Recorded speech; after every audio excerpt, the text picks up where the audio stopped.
3, 2, 1. And it's live.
This is Leicester Till I Die TV.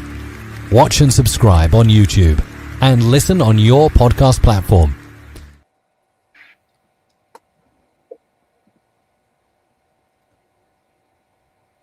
And there we were. Hello. I almost got it perfect then. How are we doing? To be honest with you, I'm about as perfect as Leicester City are at the moment. The evening after the night before, as they say. Reese, how are you feeling? Oh, well, just dejected at this point, mate, to be honest with you. I mean, I just laughed when I seen the score at the end. I thought, 3-0 up, okay, fair enough. But as soon as I got that first goal, I thought, here we go. And then I just laughed at the end of the night. That's how I feel about it, to be honest. No anger, just laughing. I was the same, Clibbo. I mean, when that fourth goal went in, I didn't scream, I didn't go mad. I just went, no, it was coming. Well, I was watching your watch along at points. When that fourth went in, this was Chris. That's all it was. Yeah. I mean, in terms of how I feel about it, I think I realised that there was a resignation about me quite a while ago, and I kind of admitted that to myself last night. I think I had that sort of anger about me, but it soon dissipated because I just thought, there's such a massive combination of things wrong with the club that it's almost irrelevant what goes on the pitch now. It is.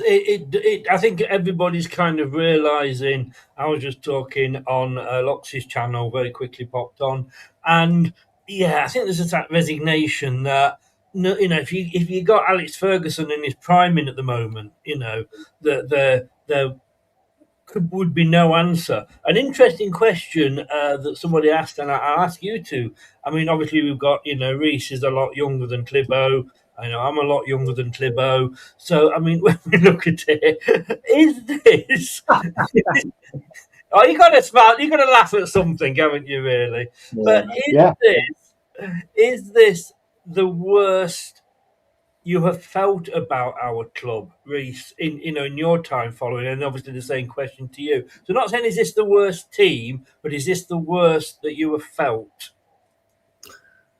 For me, yeah, then there's two reasons for it. Number one is that, like, when I used to go down, even when I was in my early 20s, I wouldn't be bothered if it was raining or if it was snowing or whatever.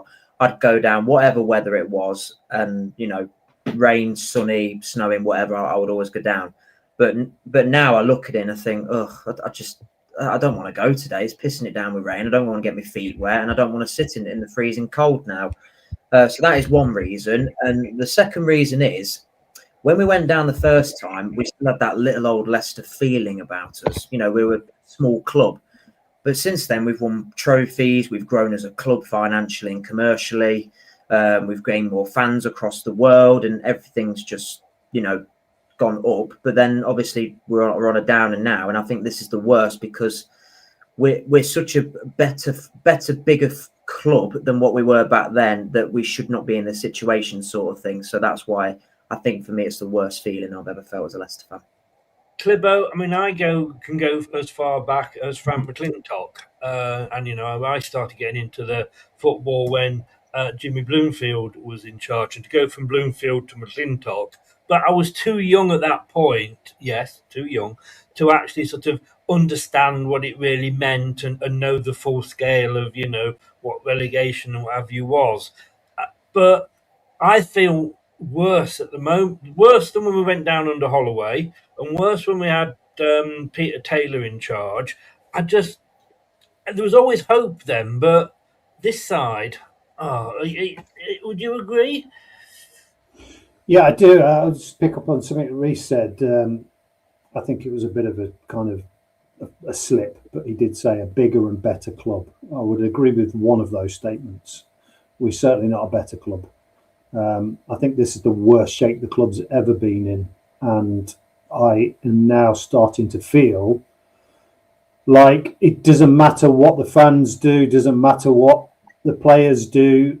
There is something so deep within the club that needs fixing that I think this is going to be painful for a number of years. And I think it's a real shame because a new generation of fans are going to come in with this, recent modern history. And it's going to be hard to, if you've got a young kid and you're a Leicester fan, you take him down or take her down. It's hard to sell them it, isn't it, at the moment, and make them be lifelong Leicester fans because you've got infighting amongst fans in the crowd. You've got, it's almost like the miners' strike, isn't it, at one point during the season, where people were just like falling out with each other over, whether Marty should stay, whether Top should go. I mean, for the younger ones, remember the miners' strike, but it was divisive. For the younger ones in the chat, I'd say pretty much like Brexit. Yeah, but it was terrible, wasn't it? But yeah, and I'm down about it. I think the word is down. I think I want to be enthusiastic about it. Now, whether it's just because I'm a bit older now, and as you get older, certain priorities, take over than football, don't they? As you get a bit older. But I'm still a Leicester through and through, I'm down about it. I don't really know any other sort of better words to describe how I feel about it, but it's definitely worse. This is a worse feeling for me than when we were relegated to League One before. Interestingly, as we've gone from having a love affair with our owners, and we've now gone to basically hating them and wanting them out.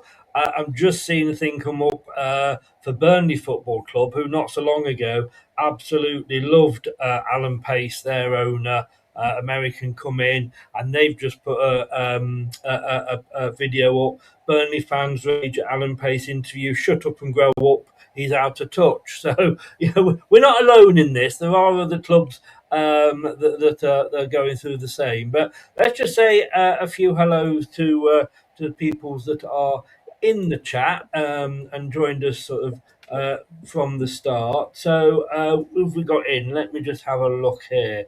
So we have got Dawn is in. Hi Dawn, how you doing? Gray's in and ready for a rant. He says, didn't anybody notice Bekovic never celebrated any of our goals? Tells us everything. I hadn't noticed, to be honest with you, because I was too busy celebrating. Dawn, you've got my greatest sympathy. She says she was there. I think what's annoying is when you look at it, there's a lot of empty seats, but when you look at the official attendance, if we're talking season ticket holders that just didn't turn up, they'll still be counted as being there, which was wrong. She says she's been angry all day. Yeah, well, I can understand that. Jaworski's in. Hello, mate. How you doing? Ronald's in as well. Gray was agreeing with something that I said. Greetings, fellow Rutlander, says Michael. Don't know. I'm not from Rutland. I don't know if either of you two are. And Prashant says, hello. I must say I really appreciate you guys putting in these shows, even during the dark times. I wish the players show this much passion and loyalty to the club as you do. I'm only here because my therapist says it's good to talk. That's why I'm here. Dworski, to you. Oh, okay, that was somebody that it was in the chat. Definitely worst night ever as a Leicester fan, says Robot. Paula says 1975 for her. Just before that, I think you were just before me then. The fans are not doing enough to protest, says Michael. Will it? Agreed. Agreed. Yeah. Agreed. The question I is, agree. Totally. will it make any difference though, Reese, if we do Yes. protest? Yes, it will. Fans are the lifeblood of any club. We'll be here when Top's gone, when all these players have gone, when Rudkin's gone. We will stay until obviously we pass away and stuff like that. We're here till the day we die. We are the most powerful people in that football club. The fans are the bloodline of any club. So if you've got 32,000 fans protesting against the board, something will happen. Look at all the numbers for the Super League. All the clubs came together. They got it shut down. Protest for Newcastle. They got Mike Ashley out and they got these new owners in. I completely agree with Michael. If the fans really want change, if the fans really want to do something about it, let's get off our arses. Let's get some banners. Let's get down that ground every single day if we can, and let them know we want these people out and gone ASAP. Clibbo, I mean, I get totally understand that, and I get what you're saying. But Clibbo, if they were to say go into the crowd, during a match and start putting everything up, you know that it wouldn't be filmed. I mean, the other day, I think it was the first match that Top turned up to. I don't think he was on the camera twice during the whole game. So the club can do things to make sure that you don't notice if there's a big empty seat. Don't focus on that. If there's a big gap in the things. But do you think that we've got a club that's listening? I mean, we're trying to say stay away, to sell us, move on to an owner that's never here. It's like the Glazers at Manchester United. You see, one of my pastimes is reading useless information. I tend to. That's why I have you on here, mate. That's why I have you on here. I tend to retain useless information, and I agree with Reese. In one way, but in another way, I don't. And the way I don't agree with it, something I was reading about the best way to bring a regime down is to not participate. I won't go into the, all the ins and nuts and bolts of it, but it was basically saying if you don't participate, they can't do this, they can't do this, they can't do this. I don't think it shows the club up in a good light, protesting out of anger at the moment, because one, it's not going to help your cause.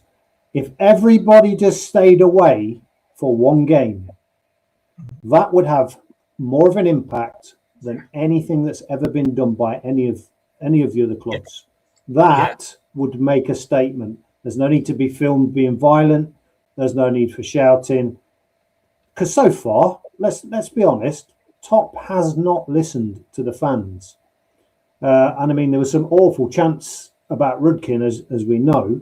I don't like the guy, but come on, that's not on. Now, given that, all he did was pretend to move him upstairs, but he's still he's still got hold of the strings. So look, he's not listening. So the way for me is to stay away. And I know obviously Reece stayed away last night. I'm not, I'm struggling to sit for more than half an hour at the minute. So sitting down to football is not going to be great for me, because I'll be pissed off and in pain, and I just can't be bothered with that. Don't make me angry. You won't like me when you're angry. I'm fuming. I'm fuming. I agree. Yeah, you'll be the Hulk. But yeah, I agree.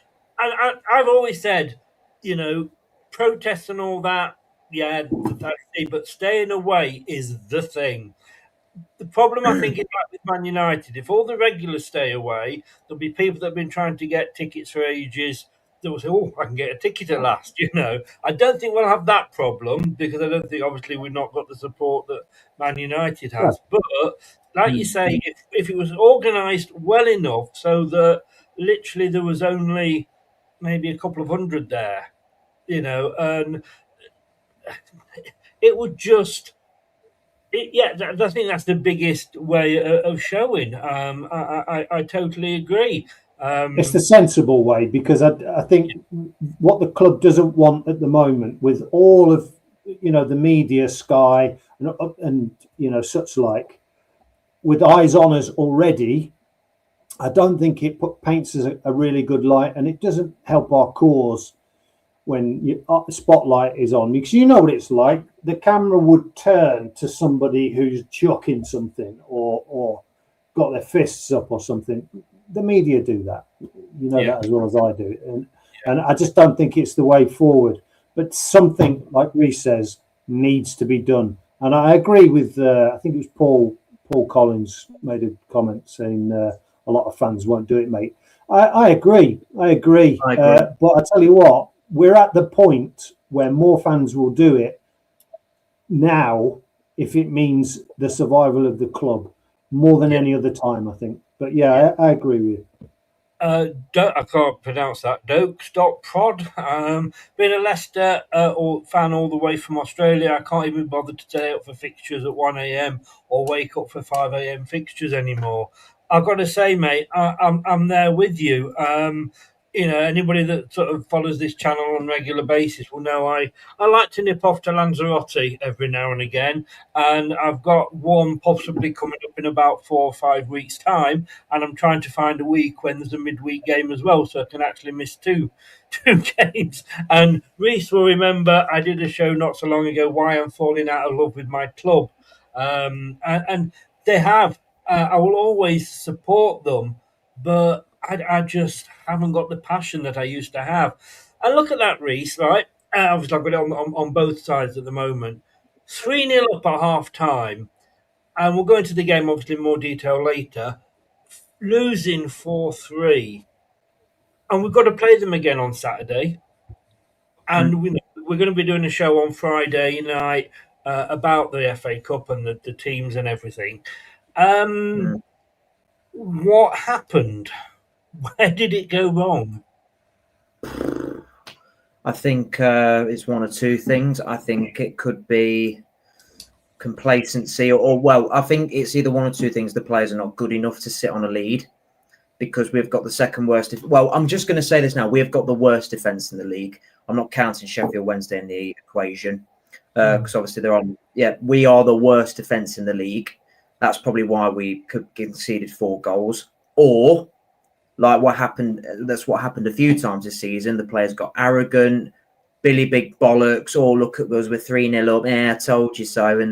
And it come and bit them on the arse yet again, which it has done for multiple times this season. So I think it's either one of them two, and I think it's the latter personally. I think they all got too big for their boots, got comfortable. This is easy now. And I don't think the manager helped. I don't think Kingy helped either. I thought those were pathetic and the most awful substitutes I have ever seen from a manager ever. And he only made 2.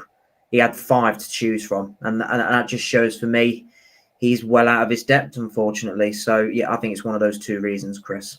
I think he made 4 subs in the end, but we'll come on to those later. I mean, Clibbo, you look at that, and at half time, I was actually beginning, because I've not got a lot of faith in Andy King, and that's not Andy's fault. That's simply because, he's inexperienced. He came out and said himself, I'm not ready for this yet, etc., etc. And we're going to speak about him in more detail after this.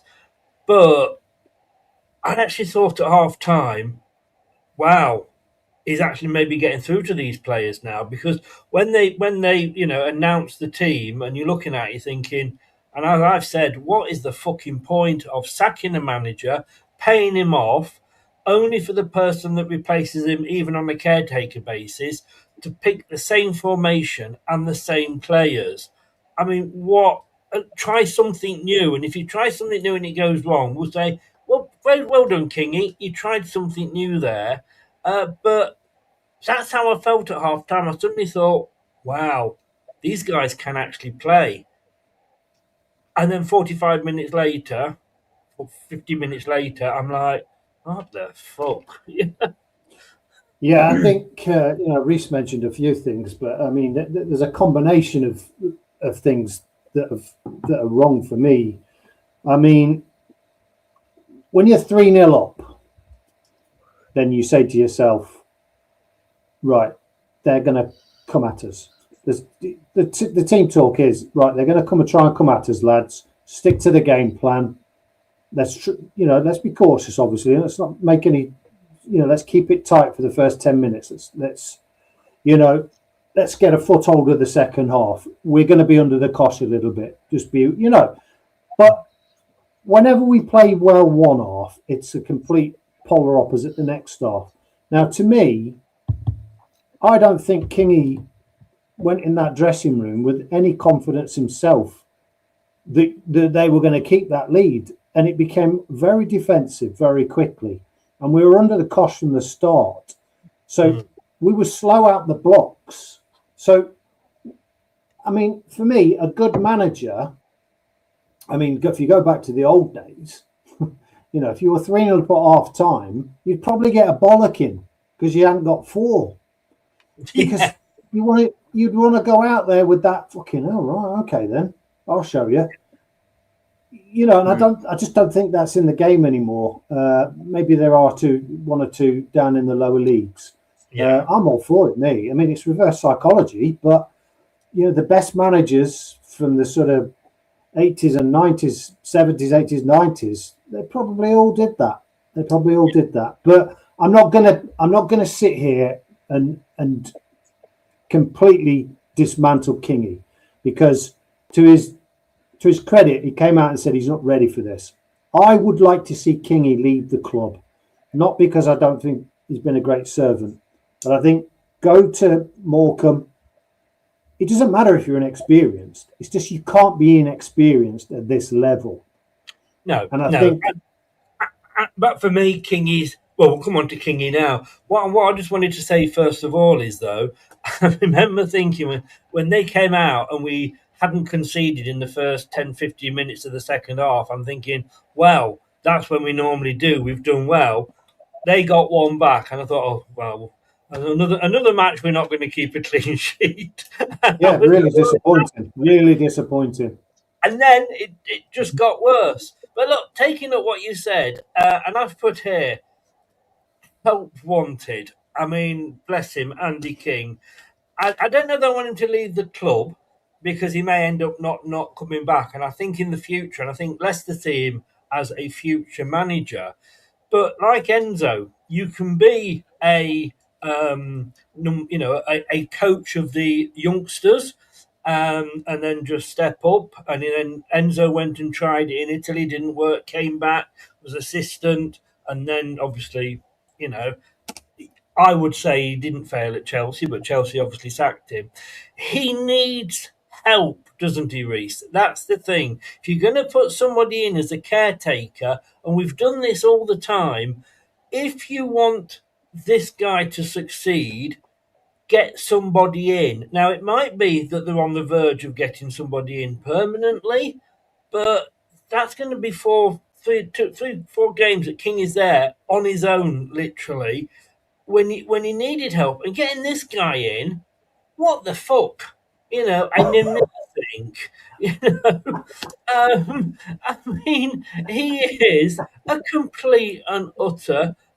He is, isn't he? I mean, this was the guy who took over, was it from Brendan? And again, didn't change anything at all. Why get this serial failure? Probably because he was cheap. When you should go out and just be saying, I know I said break the bank in social medias earlier. That was probably the wrong thing to say with our PSR problems. But go and get a Gary Rowett or a Pearce and just say, look, here's some money.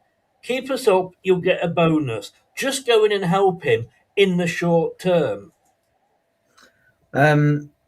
that is the most logical thing to do, and I would completely agree with you, Chris. But I think the club are still in this little bubble that we need a fancy name in charge. I mean, look at, like, you got Gareth Southgate linked with the club. That says it all, because it would get the media attention on the club. The spotlight will be on the club.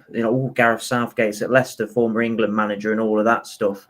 No, but I completely agree. I do think we need like a Gary Rowett. He's got experience at this level. I mean, look, he was doing all right with Oxford. They sacked him. They're in a worse position now. So, he's got links to the club as well. He's a former player. But I think the club are just completely out of touch with what we need right now.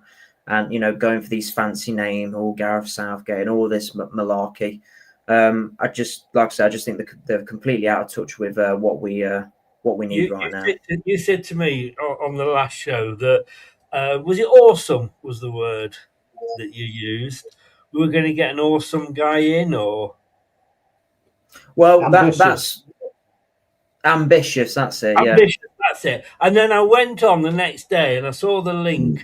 And I thought, oh, maybe that's the one that we were talking about. And it was Gareth Southgate. I thought, Reese, if it's Gareth Southgate, I'm driving down there. I'm going to put I've had it confirmed to me by my very reliable source. It's not Gareth Southgate, so we don't need to worry about that. So thank God for that. But look, Clibbo, I am blaming Andy because he's the guy in charge at the moment, and he should be able to look at that and go, this 4-2-3-1 ain't working. These players aren't working. I need to bring more youth in. I've got 4 new players in January. All right, one of them's tied because we're playing his parent club, but that's still 3. We only started with one of those. Daka didn't have a bad game, I have to say, but he went off and he brought Ayo on when he's got this Richards on the bench. You can't throw anybody into, and as I've been a manager, you've been a teacher. When you start these jobs, you have somebody there that's keeping an eye on you, that's helping you, and it isn't somebody that was sacked from the school 2 years before. This poor guy, he's been hung out to dry by the club, isn't he? Yeah, I mean, a couple of things there. I mean, what I would say is I did say I want him to leave the club, but for his benefit, not for because I don't want him. But yeah. I mean, there's that saying, isn't there? Familiarity breeds contempt, and I think what we needed, in hindsight, because I was one of the people that was like, maybe give Kingy a shot to the end of the season because of finances, but really what you've got is Marty's assistant in charge of Marty's team playing Marty's way, and you're not going to get that manager bounce like that, are you? Unless they absolutely loved Kingy and absolutely hated Marty, and I don't really think that was the case. I just think they lost a bit of belief in him. Now the key takeaway from last night is that Kingy is part of that squad. For all intents and purposes, he's part of it, right? Now, as a manager, I think he's feeling the same as the players. So last night, the takeaway from that is we scored 3 goals and we still didn't win. So what happens if we score 3 in the next league game? We're going to be nervous that we're not going to win. I mean, that breeds like a... Well, it's terrible, isn't it? Because you're going to have that in your mind. If we're 3-0 up in the game at the weekend and they get one back, the players will simply be going, "Oh shit!" Of course. Groundhog Day. Yeah, bound to be. But I mean, Reece, your uncle made a good point there. He's one of the squad, and what when I was talking to Rob Tanner, he said the players liked Marty Cifuentes, but they didn't believe in him. And I think the problem with Andy King is that he is part of the club. You need somebody to come in with fresh ideas even on that short-term basis, because I was having seen Kingy in pre-season, and I know pre-season is not like, proper football, to put it bluntly. We were playing well, and I thought, wow, yeah, we might see some more of the youth coming through. Let's give them a run out. Let's try a different formation, whether it's 3 at the back or 4-4 bloody 2, whatever. And it wasn't. It was just the same old, same old. We need somebody fresh, don't we? But we need somebody that will come in. And unfortunately, Tom makes this point very, very well all the time. The club won't get another Nigel Pearson or somebody like that in. And I think this is why Chris Wilder didn't get the job, because they will come in and they will say, this is what I want to do, and this is how I am going to do it. If you don't like that, don't give me the job. Well, I think for me is that we've gone this route about picking these certain type of managers, but that the key thing is we haven't tried going for a more stern head like a Chris Wilder or a Nigel Pearson or a Neil Warnock or someone of that ilk. So, so I'd wait to try and give drinking, isn't it? Yeah. So what harm would it do going a different direction? You keep bringing the same personality sort of managers in. Why not go for one of these more stern guys? Because at the end of the day, I think that's what we need right now. We need somebody to come in and go, literally grab these players by the throat and go, what the fuck are you doing? What are you lads doing in 21st in this fucking league? You've got some of the most talented players in this league, and you're lazy, you're this and that. I mean, again, it's like I said before, we're going for these same personality sort of managers. Oh yeah, because these are all fairies. We've got fairies at the club for footballers that can take praise, but they can't take an ounce of criticism. I.e., Harry Winks, Abdul Fatawu, and players like that. Coming out on social media moaning because the fans are getting on their back. Well, how about you get off your arse and earn your 50, 60, 70 grand a week, and then we won't have a go at you. So I think we need a manager to come in and go, right, listen here, you fuckers, we're going to do it this way, whether you like it or not. If you don't want to be a part of this, then fuck off. Just fuck off. I think Gray just said, because of what I'd said about players didn't believe in him, why didn't they tell Top that? Top was never here. That was the problem. And all right, the Queen Mother in Thailand died, so they had a national 2 weeks or 3 weeks of mourning. So it seems I've just seen a comment there from, I think it's Ray, is it, saying talented players, oh my fucking God. Well, Abdul Fatawu, Steffi Mavididi, the 2 best wingers in the league last time we got promoted. That's a fact. Mavididi was the highest scoring winger that season, may I add, by the way. You got Harry Winks in there, who, again, got promoted with the squad, who's a former England international. There are talented players in that squad. We've seen it. I've seen it. You've seen it, Uncle Clibbo. You've seen it, Chris. There's talent in that squad. They're just not being utilised properly, or their attitudes stink. So in terms of talent, player for player, I do think we have talented. I do think we have some talented players in there. Gray says there, Clibbo, tell Rudkin. I think Rudkin has got too much power. While he's moving up, we're going to get this technical director in. Well, he's still going to be reporting to Rudkin. And Rudkin, I mean, I was talking with Locks on his show earlier, and Anil and Duck, and they were saying that, there's this guy that was into football and all this money side of it and everything, and he was saying that Top is an idiot. And I was saying that you don't have to be clever to run a business. You don't have to be clever to be a football owner. You don't have to be clever to be a headmaster. What you got to do is surround yourself with people who are, and that's the thing. If it is done properly, anybody can run anything by getting the right people in. The problem is, Top has not got the right person in because he's still got fucking Rudkin there, and all this technical director shit. Rudkin's still going to be at the club, so this is the thing, isn't it? That when they bought us, they bought Susan Whelan in, but she was non-football person, but she was probably the only one with any sort of business sense, and they got rid of her. We always say, like, did they get rid of the wrong person? I think we all agreed that they probably did, but and I said this the other day, and I said this earlier as well.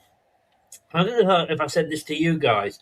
I see Top as like Elvis Presley or Michael Jackson. Not that I expect Top to go and moonwalk out on the pitch before the next game, but what I mean is, both those guys would probably, one of them would still be here and the other one would have lived a lot longer if there was people that worked for them that said no. If somebody had said to Elvis, rein it in, Yeah, don't go have a salad today instead of a burger. You know, yeah, Michael Jackson, his doctor said, I'm not going to give you any more drugs. So he sacked him and got a doctor that would give him more drugs because they're yeah. not surrounded with people that will say no. And Rudkin comes along and he'll lick Top's arse clean after a shit rather than actually stand up and say, I don't think that's a good idea. Yeah, I mean, I totally agree. And I think it's not even like something that we're just sort of surmising. You can see it. You can actually see it. You can see when they sit together that there's a number one and a number two. When he sits there in his kind of Russian mafia trench coat, doesn't he?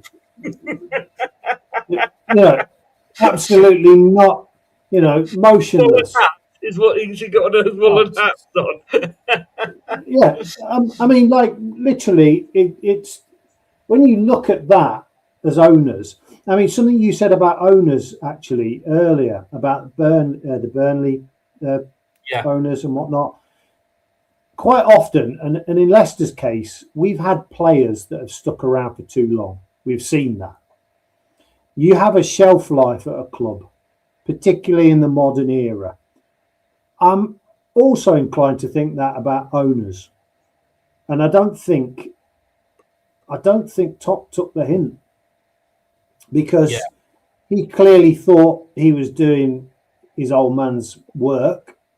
He didn't realise till it was way too late that he couldn't do it, and the fans did realise that and started to make murmurs. Hence why we were all, arguing with each other on these channels.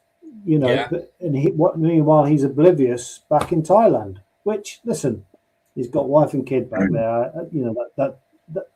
That's fine. But if you can't commit to the level of commitment that's required to make a club successful in whatever medium that is, you have to sell it. And I really, really am sick and tired of hearing people going, "Oh, listen, I know people have said it on this channel, and I'm not having a dig at anyone personally. You tune in, you have your say. But better the devil you know was a comment the other day, and I just thought, I don't understand how anyone could say that at this stage. Better the devil you know. Well, all we know is that devil is running this club into the ground. Yeah.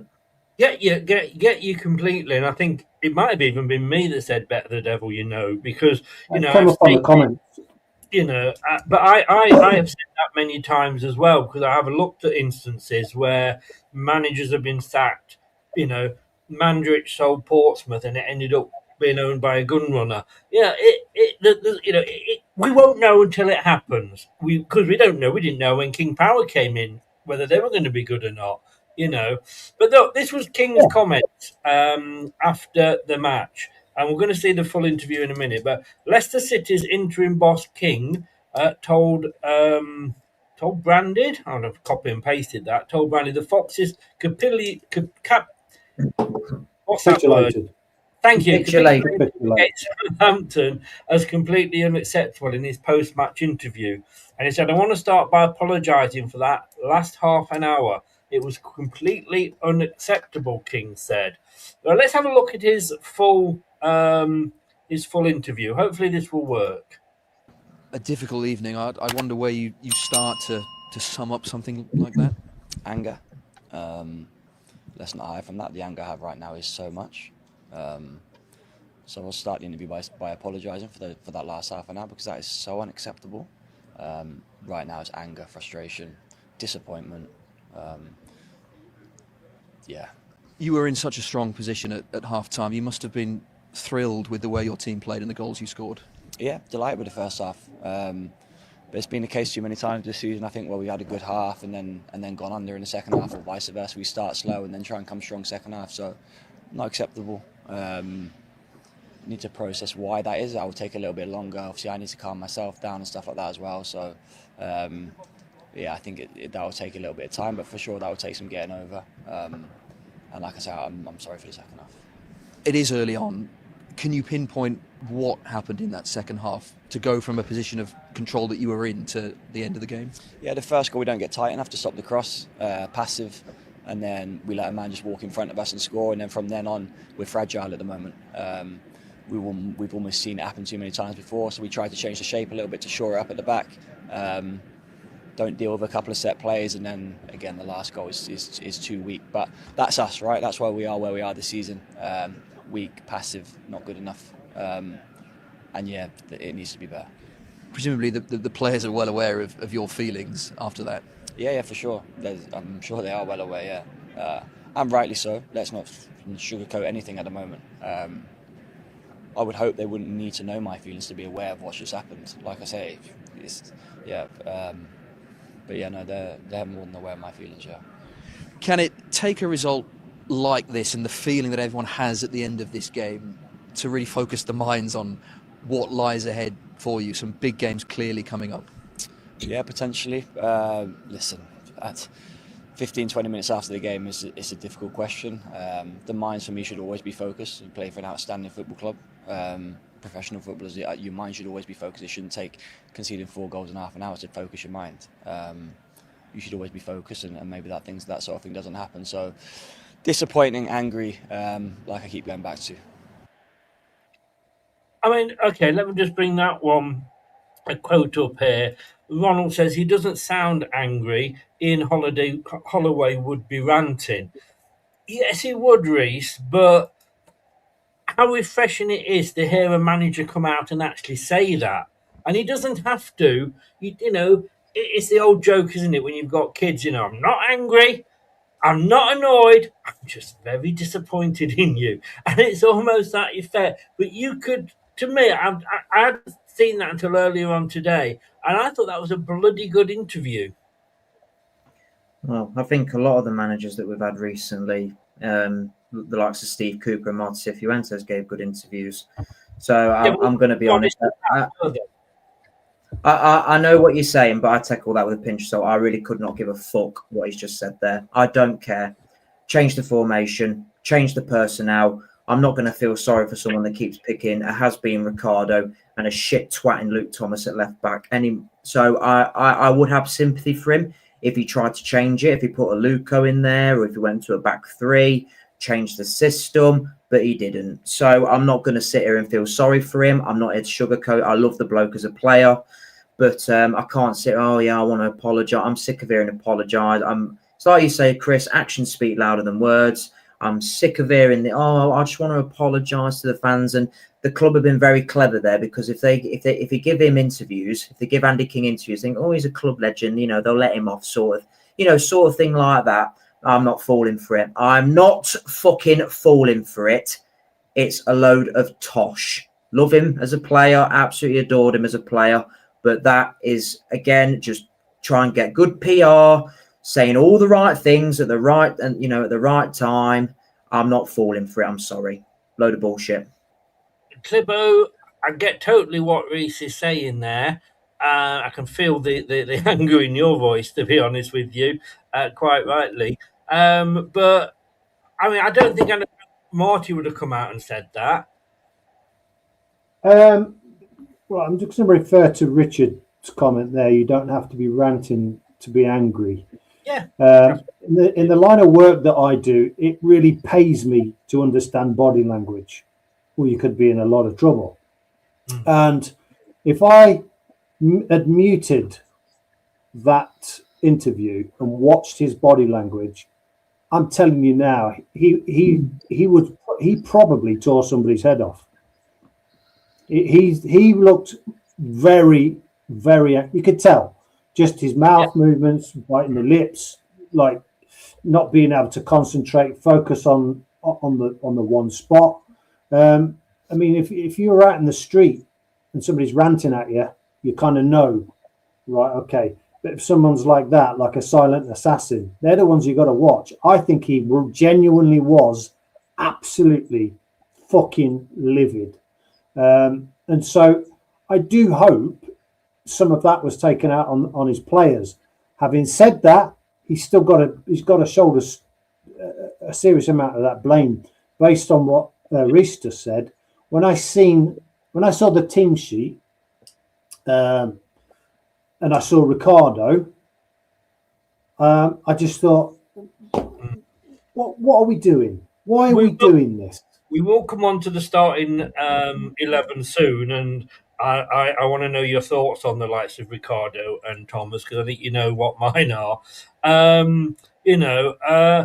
Kevin, you're entitled to say that. We've all got opinions. These are what these shows are all about, and as long as you're not disrespectful, as somebody was on Twitter to me the other day, disagreeing with me, but very disrespectfully and getting very personal, just got themselves blocked. YOURE, by the way. Just quickly on what just referring to what Uncle Cleber said. I do think he cares. Of course he does. He absolutely loves the club to pieces. But I just cannot. I would have some sympathy for him if he tried to change it. But I cannot have sympathy for a guy that keeps consistently picking players that have let us down all season, bringing Harry Wanks back into the fucking squad, that just turns up whenever he fucking feels like it on his 90 fucking grand a week. I cannot back it. I cannot back it. I'm sorry. He probably does care, but I cannot back a man that picks these same cunts week in, week out. I can't do it. Excuse my language. Language. I mean, I would call them cunts, but of course, 3 weeks of a month, the cunts are useful, aren't they? That's all I'm saying. I got very, very angry listening to that right there. I got very angry because it's the same fucking shit that I've heard all season. It's the same bollocks. I'm fucking sick and tired of hearing it. Don't you get off that fence, Reece? Yeah. Well, look, this apparently was an image of Andy King on the sidelines just towards the end of the game. Oh, I don't know how true that is or not. Anyway, look, I'm going to have to put you through it all again, I'm afraid. Only a couple of minutes, but we went from 3-0 up to losing 4-3. If you were a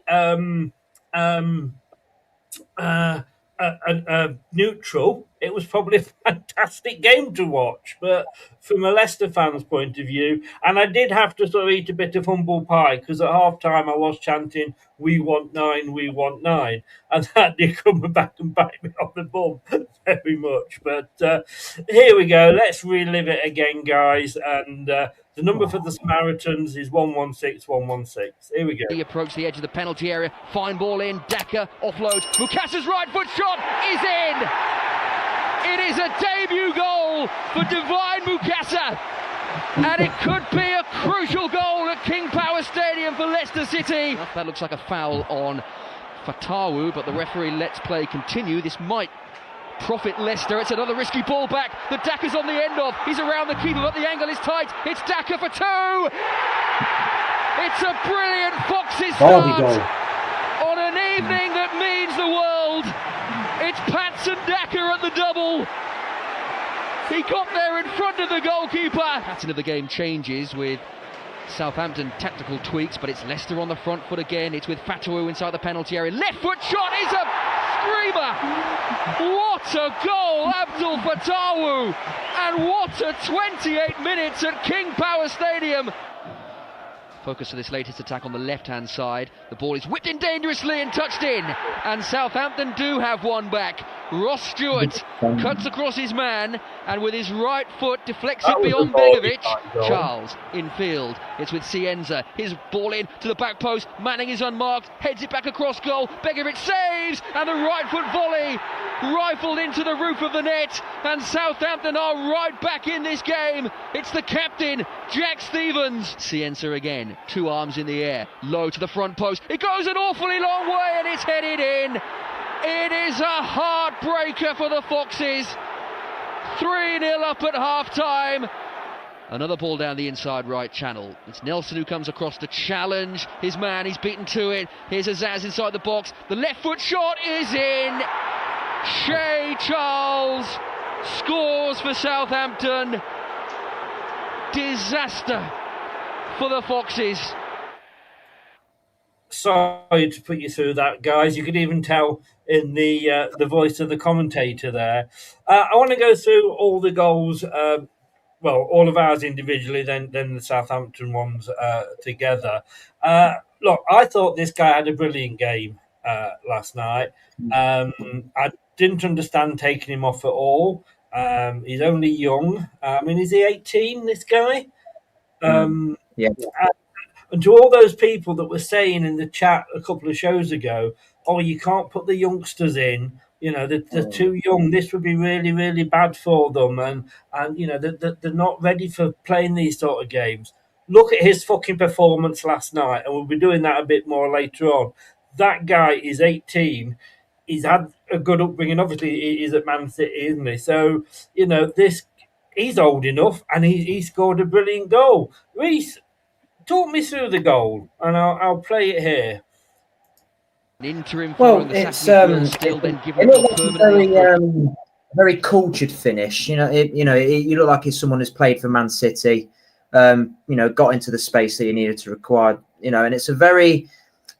It looks like he don't get a lot of power on it from his initial run up to the shot. But he got a lot of power in that, but it's a very, very cultured finish from a.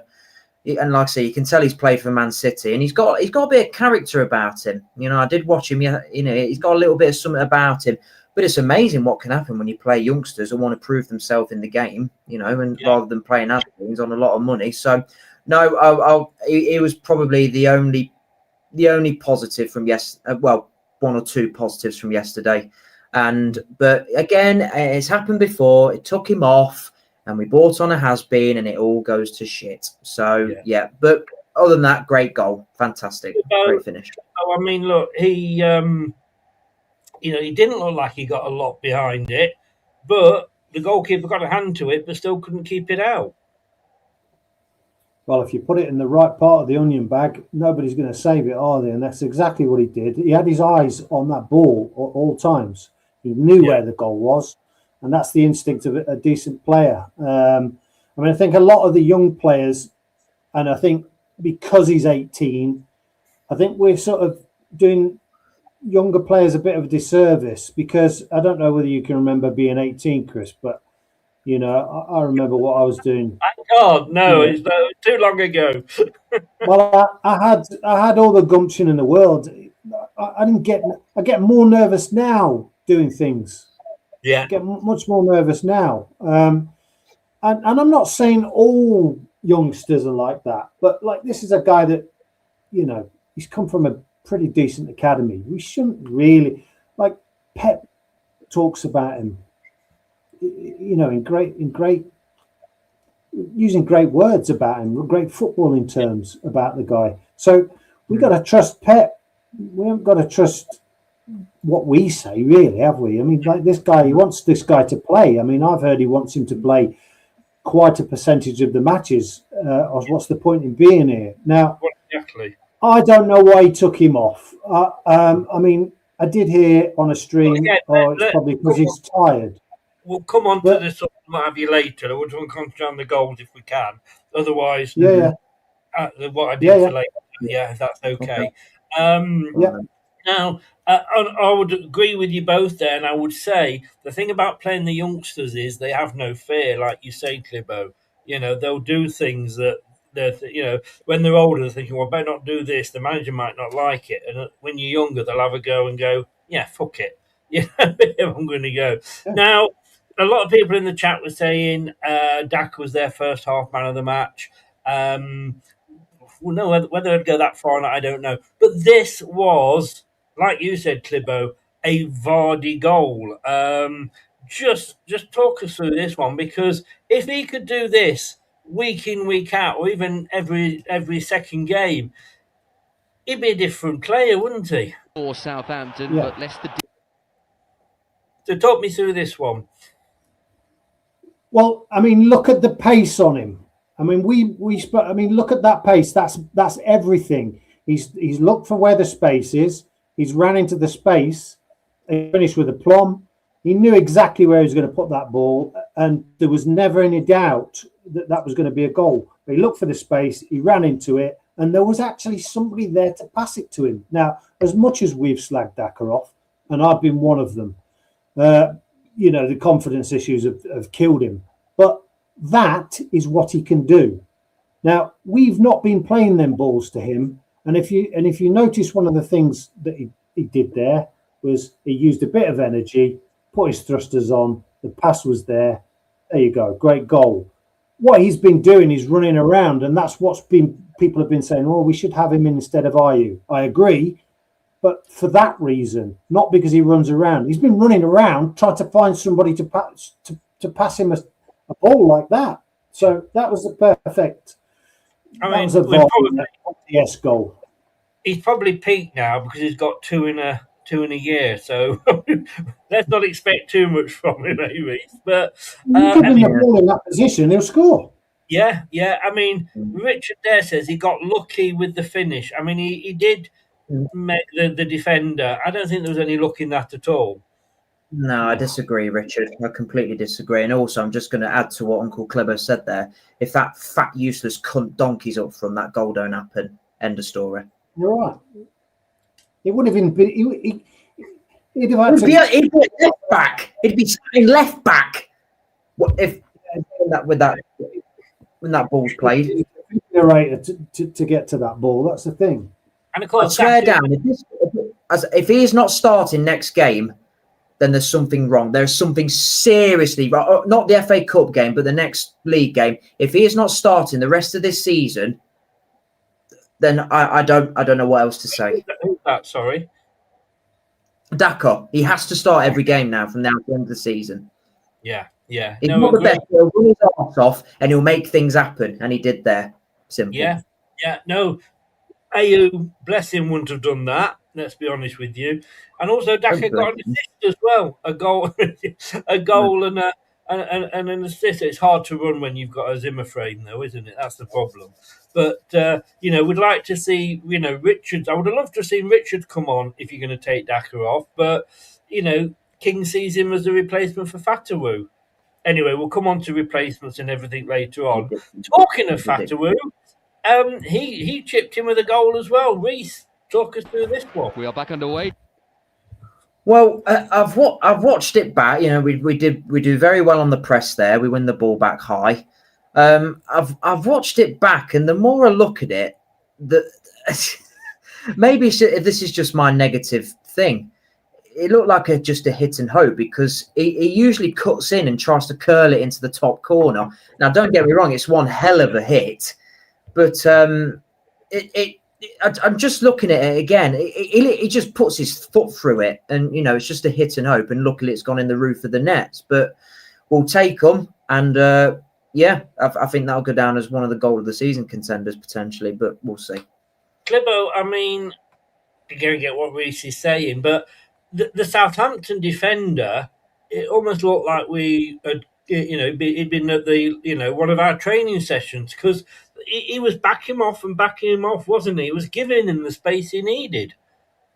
He was, but I also think that the defenders are defending Fatawu's past, I don't know, probably 10 games, where his only trick is to cut inside and bend. So they're very cautious of that.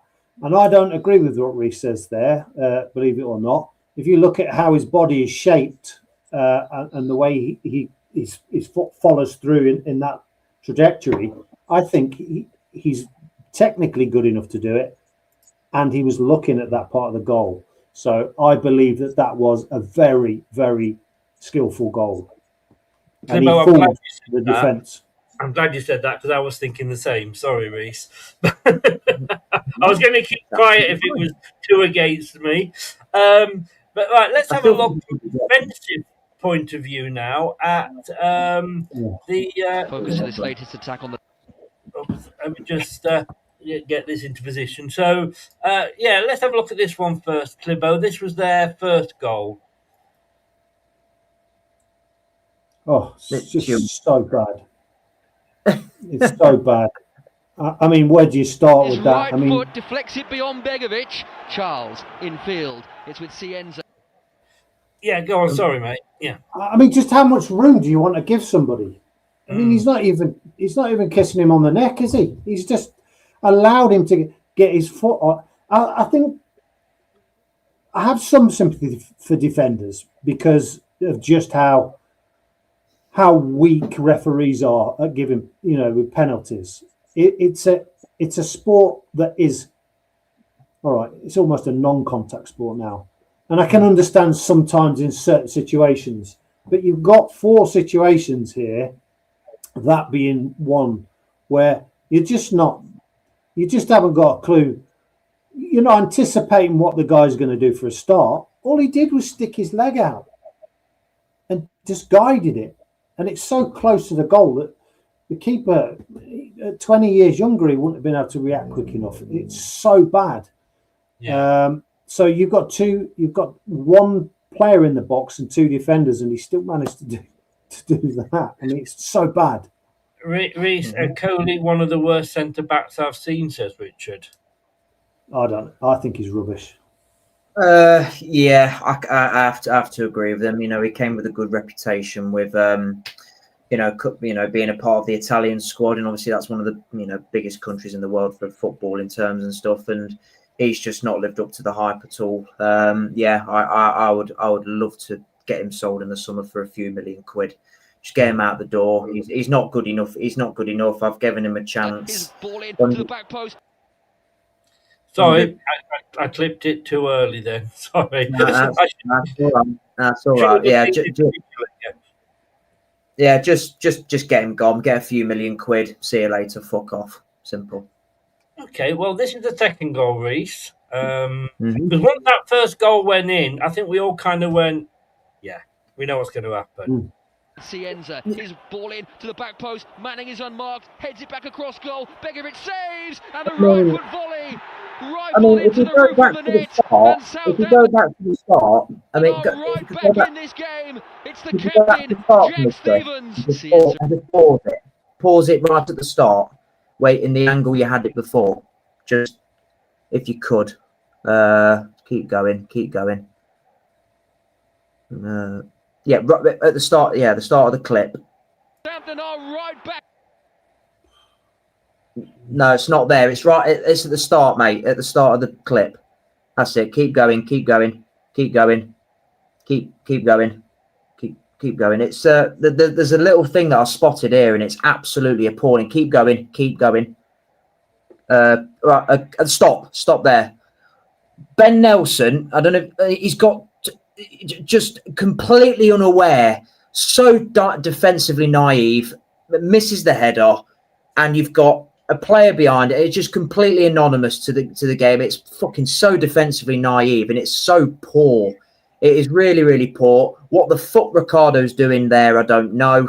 There's, you've got 2 on 3 there. Like, the midfielders not picking these players up, and I'm just like, it gives me brain aches just watching these fuckers defend. I mean, just look at that. How many players there? You got 1v4 there. Like, what the fuck are these players doing? All of them cunts are just standing there holding each other's cocks. Like, fuck me, man. Well, they are though, aren't they? They are. Look, you got 4 on 1 there. Program last night, Reece. No, it's shocking. It's shocking.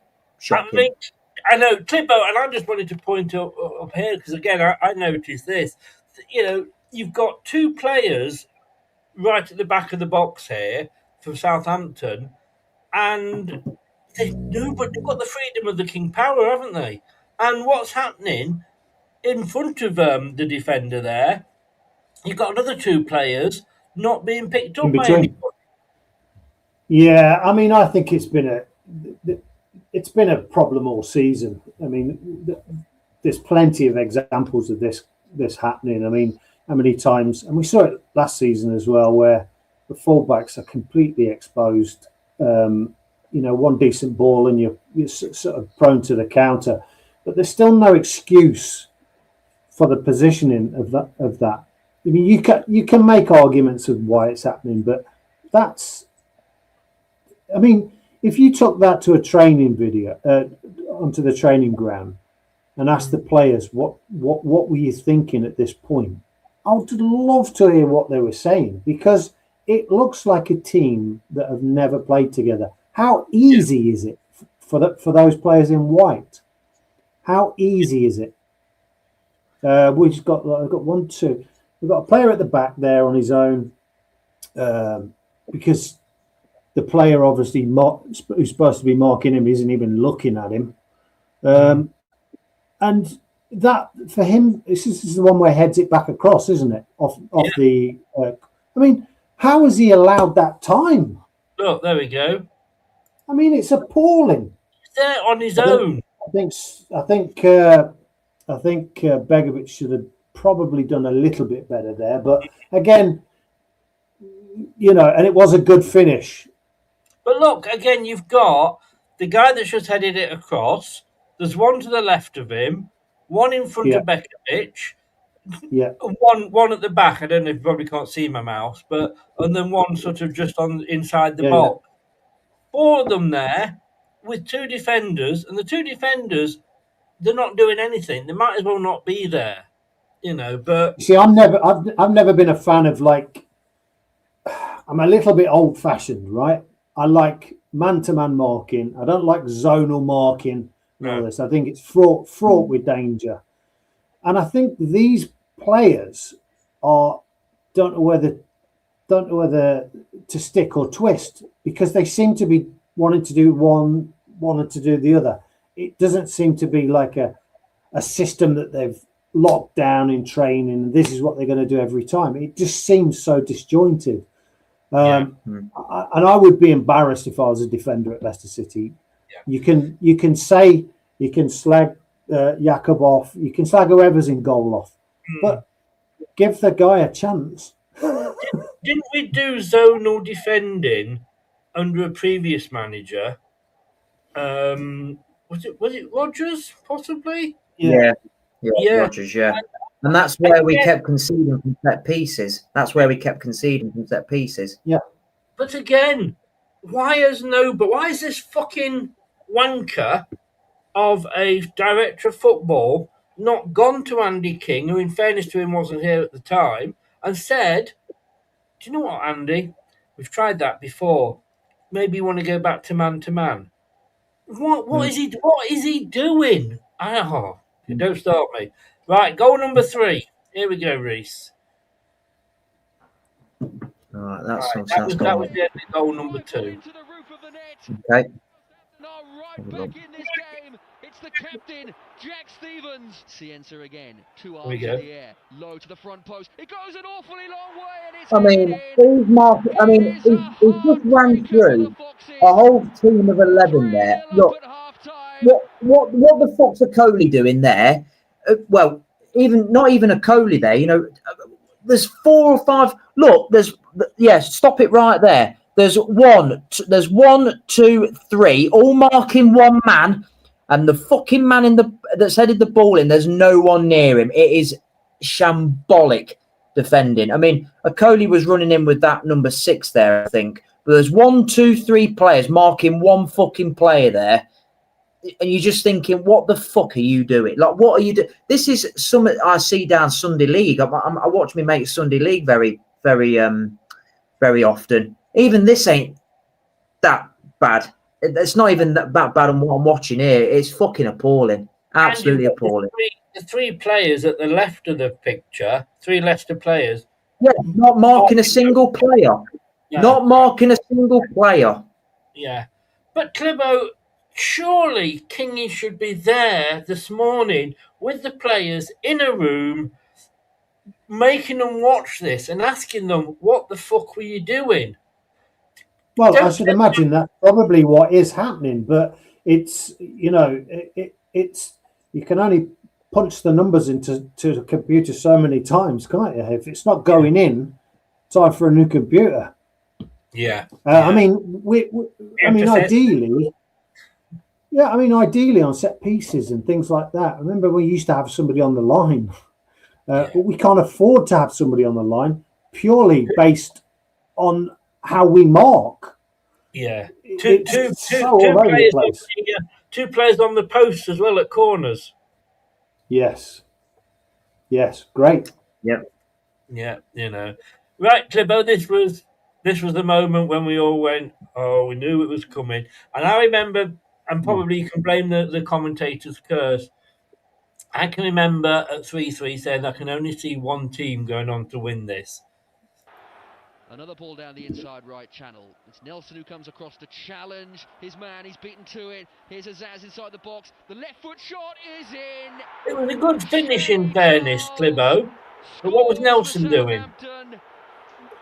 Well, he looked very weak, didn't he? He got pushed off the ball. Now that's something I don't expect from Nelson. Nelson's about 6'4", big lad. And he's not skinny. He's not like the old. He's not like the old centre backs, which not many of them are these days, are they?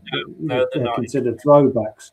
But I do think he needed to be a lot stronger in that position. Having said that, once he got away from him, there was nobody really to challenge him. No. And that's what I find unforgivable. You can fall over and slip. That happens in football. We've all done that on a football pitch. Fell ass over shit and somebody's gone off. That happens.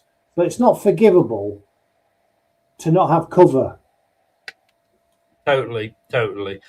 Right. Well, you were asking about it earlier, and we were sort of talking about it. When I first saw this at the start, I thought, oh my, I wasn't even bothered to have a major rant pre-game, Reese, because I looked at this lineup and I thought, how many are we going to lose by? The same team virtually, like with Sheffield United, doing exactly the same thing as we did in the first game and lost to them.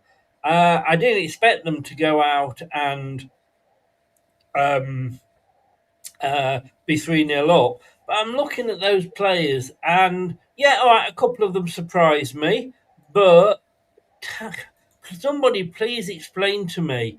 I'll go to you with one and then to you with the other, Reese. Clibbo, sorry. Reese. Yep. Why the fuck is Ricardo still playing for this? Well, all right, we're paying him and we can't sell him, so that's why he's at the club. But why aren't we saying, right, you're going to be the guy that comes on for the last 10, 15 minutes if we need an experienced player? Why is he starting?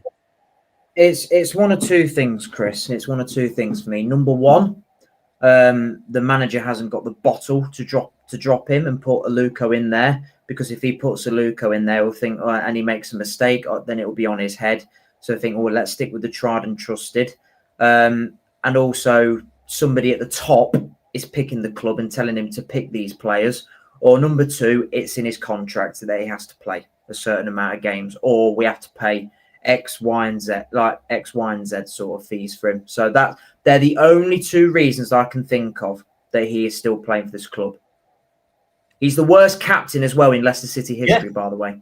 The worst captain I've ever seen at this fucking club. And I love Ricardo. He was one of my favourite ever players. I've even got a signed shirt of him up here. But I'm starting to really dislike him now. I am. I never thought I'd say that. I mean, fuck off. I can't believe that somebody is sort of saying he's got to be played, but then nothing would surprise me with this club anymore. And when you look at it, you think like, well, he is the most experienced one in that back four.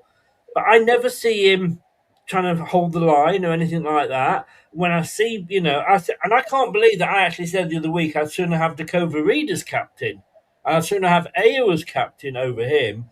But there he is every week, well, surprisingly every week. Hopefully he won't play on Saturday because he can't play twice in a week, can he? On the other side, Libbo, your favourite player. I know when we had a go at a previous left back in Ben Chilwell, I felt a bit like, well, come on, he's England's number one left back. But this guy, and I tried to defend him, and I said in the past we would have been during COVID up shit creek without him. But I think I'd sooner just have the paddle playing than him now. Well, I'm going to say something that probably, chat might disagree with, and, feel free to call me an idiot. Yeah. But I've never felt... Well, that's fine. When I looked at that team sheet, the first thing I always do is I look for the defence. I've always done it. And I looked at that team sheet and saw Luke and Ricardo. And I looked at it, and it's like reading a piece of music with no dynamic markings. That's what I see with that team. And Luke Thomas, although he is absolutely dog shit. Reese, back me up if you think this is what I'm going to say is right. He's not a left back. He's more of a wing back. And there's a big difference.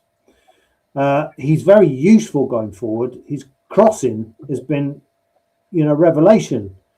If he can get some trajectory, that kind of trajectory with his throw, it's an absolute lethal weapon. Sheffield United did some real good stuff with that a few years ago.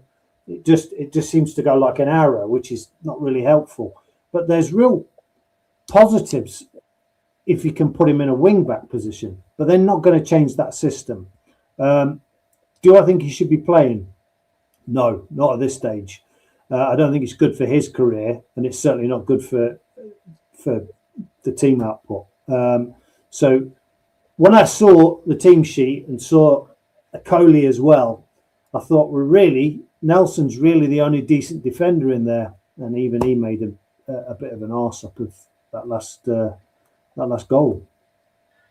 I mean, I know the Sells cut came on, and we'll talk about that later. But what did he do wrong to be dropped? I know Coley was banned for the last game, but he was one of the only decent players we had in that last game, wasn't he? Who's that, Lascelles? Yeah. Well, I think that might be due to match fitness. I don't think it'll be anything to do with performance, because like you said, I think he was one of the few shining sparks a little bit. He was winning everything in the air. He was commanding. But yeah, that's the only thing I can think of, because I don't think from a and I think Nelson needs someone like that next to him to say, right, just listen to me, stick with me, and we'll get through the 90 and you'll learn a thing or two. Because he is a very good, he's had a very good career at Newcastle. He's played Champions League football. He's lifted a trophy with them. He's had a very good career at Newcastle and at Forest. So I can't think it'd be anything to do with performance. I do think it would be a fitness with Lascelles, but he has to start playing more for me. And I'll just pick up on a couple of points there, and obviously I appreciate the comments. Richard, I thought Thomas was okay yesterday. I'll pick up on that point, and then Dorcas. Thomas was okay yesterday. Is not what you need to be as a fullback. Okay is not good enough now. It's not good enough. Spot on. Thomas, if you ask Reese how much I've stuck up for Thomas in private chats between me and Reese, nobody has stuck up for him more than I have. And what I will say is, I feel sorry for the lad, but he's not strong enough, and his positional play and awareness is really poor as a left back. So to answer those two questions, it's not okay to be just okay as a fullback, particularly in our position. And what he did wrong was he's just too weak. He's just too weak and just very inconsistent. Just quickly, Uncle Clibbo, his best performances, and you'll back me up here, was when he first came into the team under Brendan, when we were very light with injuries at left back. That was at wing back. When we won the FA Cup, he played as a left wing back because we had a back three of Cags, Johnny Evans and Fofana. That is when he had his best games in a Leicester shirt, left wing back. So what do? We stick him at left back when he's never played as a left back. He even played left wing back in the academy. So that just proofs in the pudding. Proof is in the pudding. Scored a great goal against Man City playing that way, didn't Man United? Exactly. Scored an absolute thunder cunt of a goal in the top corner because he was in left wing back high up the field. Guys, were you surprised to see Winks in the starting lineup? I'll get this one. I mean, I wasn't surprised, but I would not let that toxic piece of shit near that starting lineup ever again. He turns up when he feels like it. He's a bad egg. He's vile. He is absolutely vile. And I said this last stream to all those fans clapping him on the pitch against fucking Charlton, and he walked down that tunnel against Birmingham. Didn't thank the fans. Just walked down the tunnel. How muggy and idiotic must you feel now, clapping that prick onto the pitch against Charlton? Oh, he's our best midfielder. I don't give a fuck if he's Lionel Messi quality. You fucking acting like the way you are with that attitude and that disgraceful behaviour at the club that he's been showing, you're going nowhere near my fucking team. And that twat will let you down in a relegation battle. Fact. I agree completely, 100%. Yeah, Richard says there, first half very aggressive at times, he was overlapping. Second half, he was 3-on-1 at times. So what do you expect? Well, look, we can all pick little bits, can't we? But we're talking about a player who is, well, he's not a kid anymore.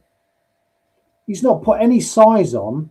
He's inconsistent, and many times I could show you videos of him just clueless of where he's meant to be. Now, if he isn't a left back, you can say, all right, because left back and left wing back, they are very different positions. You know, your decision making is very different. Now, I get that people on this stream are probably thinking I am having a go at Thomas just because everyone's having a go. I swear to you, anyone who knows me, and I've spoke about Thomas, I have tried to be in his corner. I really have. And I would like to see, if we play a system where wing-backs are required, I would put him on there. I would put him in the team. I wouldn't put Christensen in because he can't cross the ball. He's too slow. And again, his decision-making is poor at times. But again, is he a wing-back? We don't really know, do we?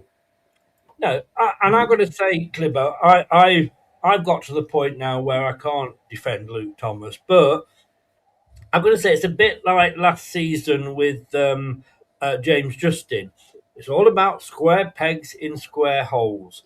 How often did James Justin get caught out playing right back? And nobody throw the Arsenal game at me because, like Clibbo says, you know, one game in 38 you can do well. But he plays better at left back. And what did we do? We brought a right back in that we never played and played the left back at right back. Yes, he can do that, but it's not his main position. And I think it's the same with Luke Thomas. It's a round hole. He's a round peg in a square hole, and it isn't going to work. Personally, and Winks, I just think, look, if you look at the players that we've got in on loan. And obviously, Aribu couldn't play because it was his parent club. But you look at Jordan James. You look at Aaron Ramsey when he's fit. You look at Musaka, Richards, at Lascelles, and I've forgotten the last one. Somebody will remind me. But if those are players that could actually save us if Kingy would play them all. Go on, Rich. You take that. Oh, sorry. Which players you on about, Chris? Sorry, which All the players? lone players. I'm glad you were listening. all, Sorry. all those lone players, we wouldn't Yeah. have to have a bad starting lineup, and I think possibly a team No. that could get us out. Well, especially the young lads, the Macassar and Richards, because I've said this. I don't know how many times I have to fucking say this. They're playing for a career in the game. They're playing for a long-term career in the game. They're going to want to get themselves on TV and go, oh, who's this Richards lad? Who's this Macassar lad? Oh, yeah. Then this PR goes up. That's why they want to play, because they'll give everything. And they've got no fear. And Macassar proved that by scoring a lovely goal, you know, under immense pressure and stuff like that. But you know, it's just I don't get it. I just don't get it. I think with the youngsters and those loanees, we shouldn't still be picking the likes of Ricardo and Winks and Ayew, to be honest with you. Look, when it came to Ferguson broke that myth. Sorry, Chris. Ferguson broke the myth, didn't he? Because I think you've mentioned it on a stream before. Back in the sort of 70s and 80s, young players were still 24.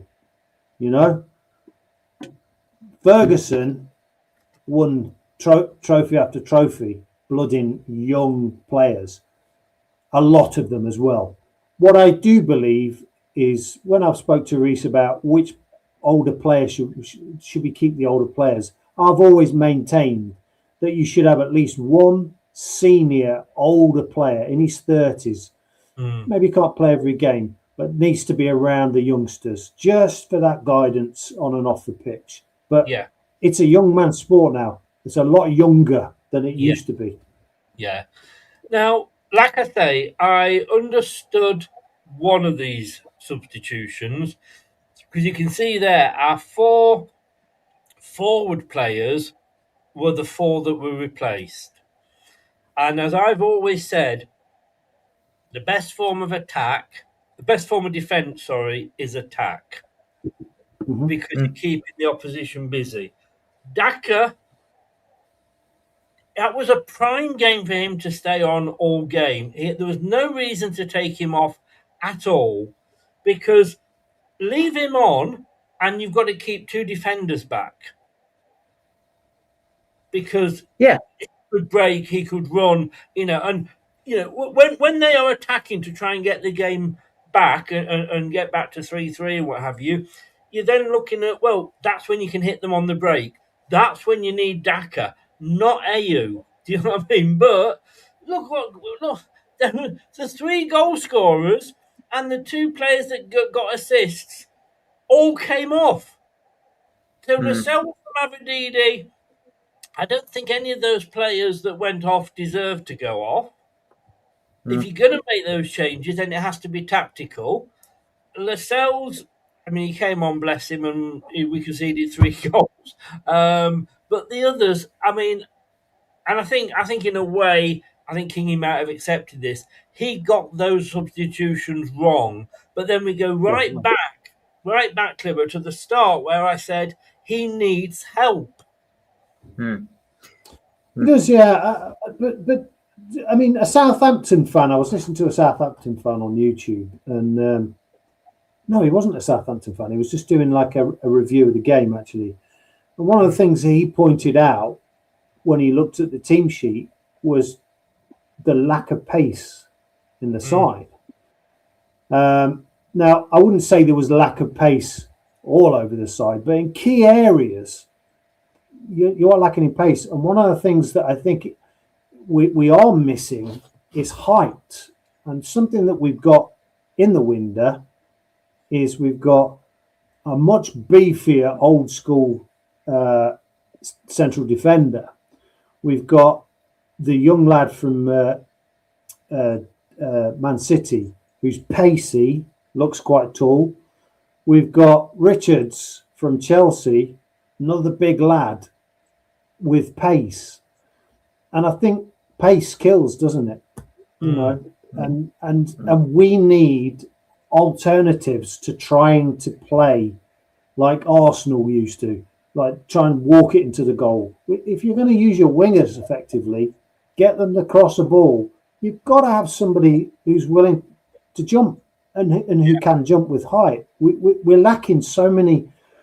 It's like I say, dynamically when you look at the team, there's no dynamic markings on there, is there? You just go, well, in that area we're quick, but you've got nobody to feed him there because you can't cross there because you've got no. You can see it all over the team. It's so disjointed. So I want to see these young lads give it a go. They can't be doing any worse than the old senior pros.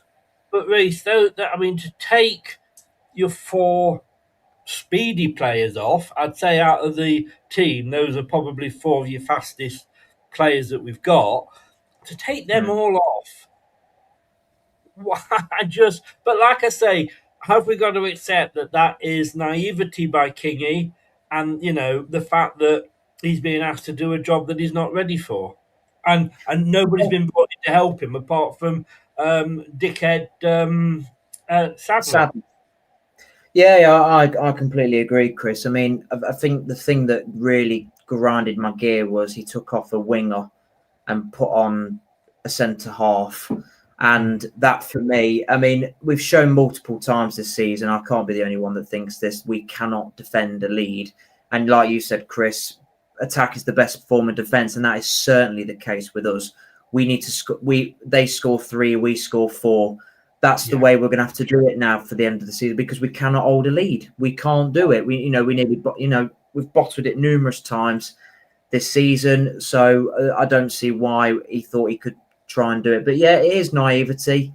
I don't even think Marty Cifuentes would have made those subs, if I'm honest with you. As shit as he was, I don't think he'd have made those subs personally. But, you never know in football. But yeah, I completely agree, Chris.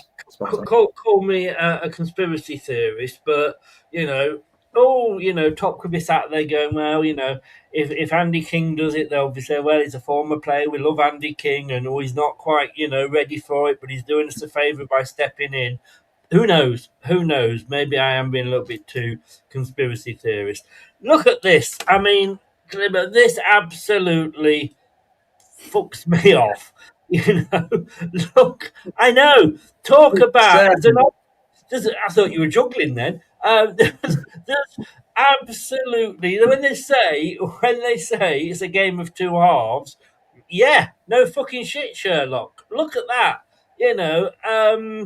As we were as good as we were in the first half, we were so bad in the second half. It was completely flipped. And I know Richard says Daka should have scored to make it 4-1, but at 3-0 up, we shouldn't have been in that position of needing the 4th goal anyway. So if you look at those stats, right? If you look at them, what do you take from that? If you hadn't watched the game, do you say that Leicester were really good in the first half and Southampton were really good in the second half? Or do you say Southampton were just shit in the first half and Leicester was shit in the second half?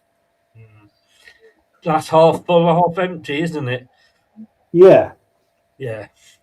But and I'm going to ignore XG, everybody, because I give up on XG. Even at 3-0, we had a worse XG than they did. But possession, 45% to 55%. Shots, we had 8, they had 16. Shots on target, we had 3, they had 7.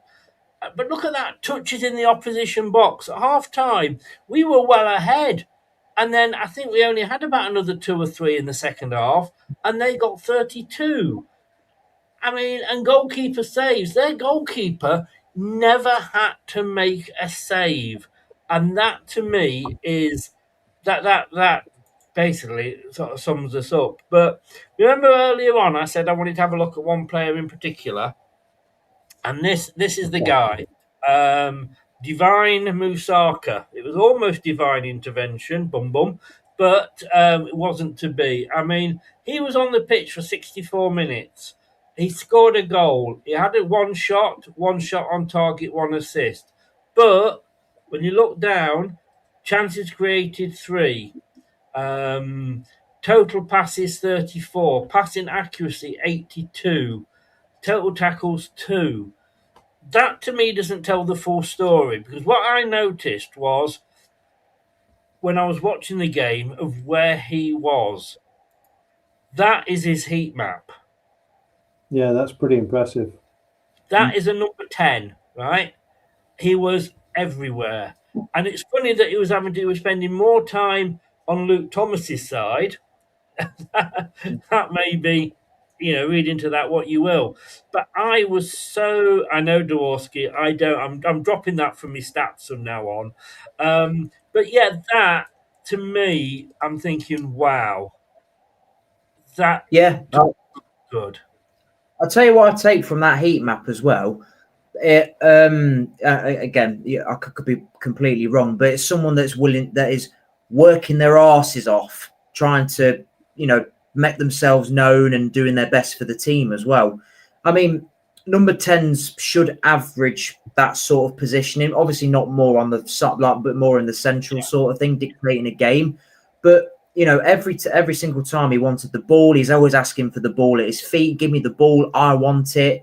Again, and I've seen from his celebration as well, it looks like he's got a bit of good arrogance about him, like a James Maddison sort of thing when he was on form, like a bit of cockiness and a bit of arrogance and whatnot. But yeah, so yeah. But I'm just looking at it. I think that's him on the picture there, celebrating his first goal.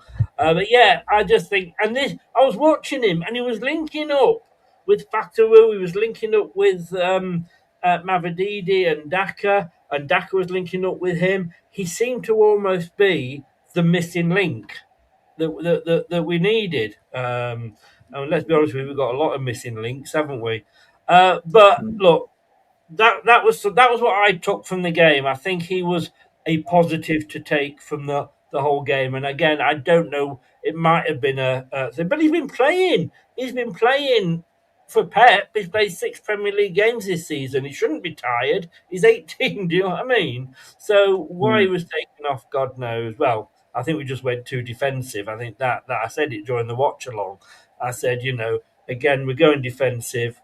Best form of defence, blah, blah, blah. But there we go. Now, let's get miserable. Leicester City, 21st with 38 points. I always say you need 3 teams, Clibo, worse than you to be able to stay up. Blackburn Rovers have got 32 points, Oxford 28. Sheffield Wednesday, look, they're going to be down, I believe, this weekend if they lose. But the interesting thing here is Blackburn Rovers have got a game in hand on us, so that would give them 35. So they're only 1 win behind us then. Portsmouth have got 3 games in hand on us.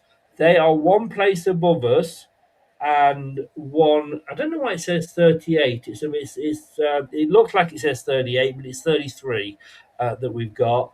So Portsmouth on the same points, I think, but they've got a potential 9 points above us. And Charlton Athletic have got a game in hand. I was asked this question earlier, and I want to ask for a simple yes or no, and then we're going to very quickly move on to the players. Reese, looking at the position we're in at the moment, I would say we probably, will we or won't we get a technical director? Who knows? Will we or won't we get a new manager in? Who knows? As things stand, are we staying up or are we going down? We're going down, and I think we're going to finish 23rd. Simple. Wow. Okay. Clibo? Yeah. As much as it pains me to say it, one of the things I did say when we got the points deduction, I had a feeling that other teams would up their game and smell blood. And that's something I think is going to relegate us. Yeah. Cog, you're quite right, and we did the same thing. I think Cog might be a Southampton fan, but I've got to say that we're also doing a Leeds as well, who won not the Premier League, but they won the last season of the First Division, and look what happened to them. Oxford United, 10 points might be our saving grace. We got Blackburn on the last day. I don't think it'll even go to that. I think we'll be down by It won't. We'll be down by them. We'll be down. Yeah. No, I agree. I agree. Right. So what we're going to do now is we are going to do the player ratings. Yeah, no, Cog. I was going to say actually. Sorry, Cog. Thank you for coming in. Yeah, you are a Southampton fan. I actually live just down the road from Southampton in Bournemouth. So, and I always like the fact that, wherever we go up or down, you seem to come along with us. So I could always get an away ticket to watch us play at Southampton. And we didn't used to do too bad against you. But no, it's all about banter. And I have to say, I'm going to say this now, as bad as we were, well played Southampton. Yeah. Because they were 3-0 down. Sit with that. And I don't want to keep bringing this up. They were poor in the first half, but to be fair, to be that poor, but then have whoever their manager is pick you up and say, right, we're making 3 subs and we're fucking going for it. We're going to throw the kitchen sink, and they got their rewards for it. So if only our team had an inch of that fight, fair fucking play, and good luck for the rest of the season. That's all I have to say. Fair play. Yeah, no, indeed. I agree. Fucking Leicester Mercury and this premium thing. Who's going to pay to read the Leicestershire Live? But no, where's Clibbo gone? Oh, I don't know. Oh, dear. He's right. He's gone off for a wank again, hasn't he? Well, most probably, yeah. He was just about to come and he thought, I better get off camera while this is. Hopefully he'll come back in. Right, so what we're going to do now, let's just get on without him, Reese. We'll get more sense spoken, won't we? But no, like I say, Cog, it's always all about banter. We always welcome other fans of other clubs in here.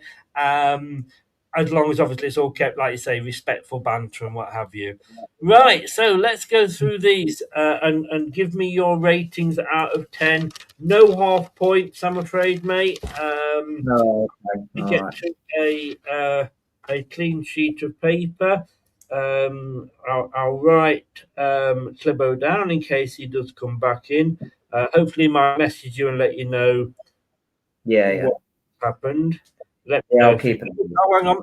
He's back from outer space. Honestly, that Clibbo is such a pet. I was so glad when he left. Absolutely. What a pain in the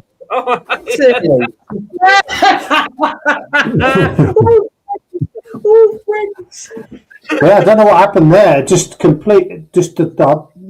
Everything just went. I honestly didn't kick you. Silly. Right, so we're going to go and have a look, and we're going to all give our points to the players. No halves. It's 0 for rubbish, 10 for pretty decent, and you can't give 2 and say, well, you got this in the first half, this in the second half. So let's start, Reese, with Bekovic. Let down by his defence big time, I will say. But I do think he could have done better with a couple of the second one, especially. I think he could have done better. And you're letting in 4 goals. I think for me, it's a 3. It's a 3. Clibbo. Well, I've got to base this on highlights that I watched highlights. So if anyone went to the game and don't shoot me because I'm basing it on that. I've seen him have better games. I'll base everything as an average performance of 5. And I think he was a little bit below average for the reason that he shipped 4 goals. So I'm going to say 4. 4. I'm actually going to give him 5 because it had nothing to do in the first half. So it wasn't down to him having a good first half. He literally had nothing to do. And I'm one of these that, look, Danny Ward was an awful goalkeeper, but he wasn't helped by the defence in front of him. Sometimes it doesn't matter if you've got Peter Shilton, Gordon Banks, and Kasper Schmeichel in your net all at the same time. If the defence in front of you is rubbish, there's only so much you can do. He could have maybe palmed a bit better away and not put it, then that cross came in, not put it straight into the box. But then again, there should have been a defender helping him out and booting it upfield and, Rose Z or whatever. So, and he did. Yes, he did. That's actually a very good point, Gray. He made, in fact, that's going to put me up to 6. I forgot about that. Let me give him 6 because he did make an excellent save in when he went down from the free kick. But Jakob made 2 or 3 a game, but at times just gets slagged. Yeah. Yes. So I'm still going to give him 6 though because I think it could have been worse. But anyway, here we go. Ricardo Reis. 1. End of. 1. Right. Fuck off. Just fuck off and never come back. Fuck off. 1. Are you sure? You don't. I think there's a bit of doubt I can hear in your voice there, Reese. He offers nothing in the game now. He offers nothing going forward, and he cannot fucking defend. And I've always said that's his one part of his game. Even when he was in his pomp, he's a little bit shaky defensively, and he's even worse now. 1 rating.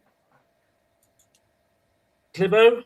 I'm going to be a little bit more generous because I think he was part of a team in the first half that didn't really make those schoolboy errors which enabled us to go and score 3 goals. So I'm going to give him a 2. But other than that,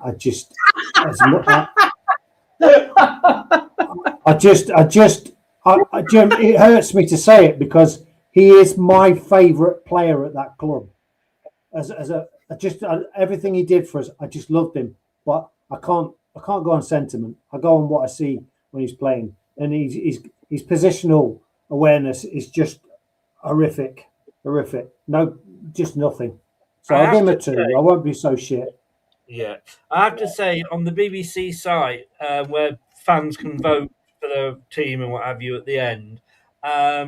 Despite the way the game panned out, the worst scoring player for Southampton was Archer with 5.59. The best for Leicester was 3.91, which I think is a bit unfair, to be honest with you, because I think we were better than that in the first half. Ricardo, I thought he did all right in the first half, but in the second half, he was just part of a defence that crumbled. But I do question why he's still there. I really do. Yes. I don't know.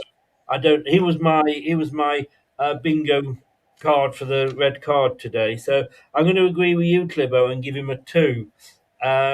He got 2.84 from the fans. Generous. That one. Akoli, Reese. Awful defensively. He's got about as much awareness as a 5-year-old child. Fucking just poor. 2. He gets 1 extra point because he's not called Ricardo. Your point, Lee? I'm going to make this quick. I'm going to say a 3 because I can't say 2 because he was slightly better than Ricardo.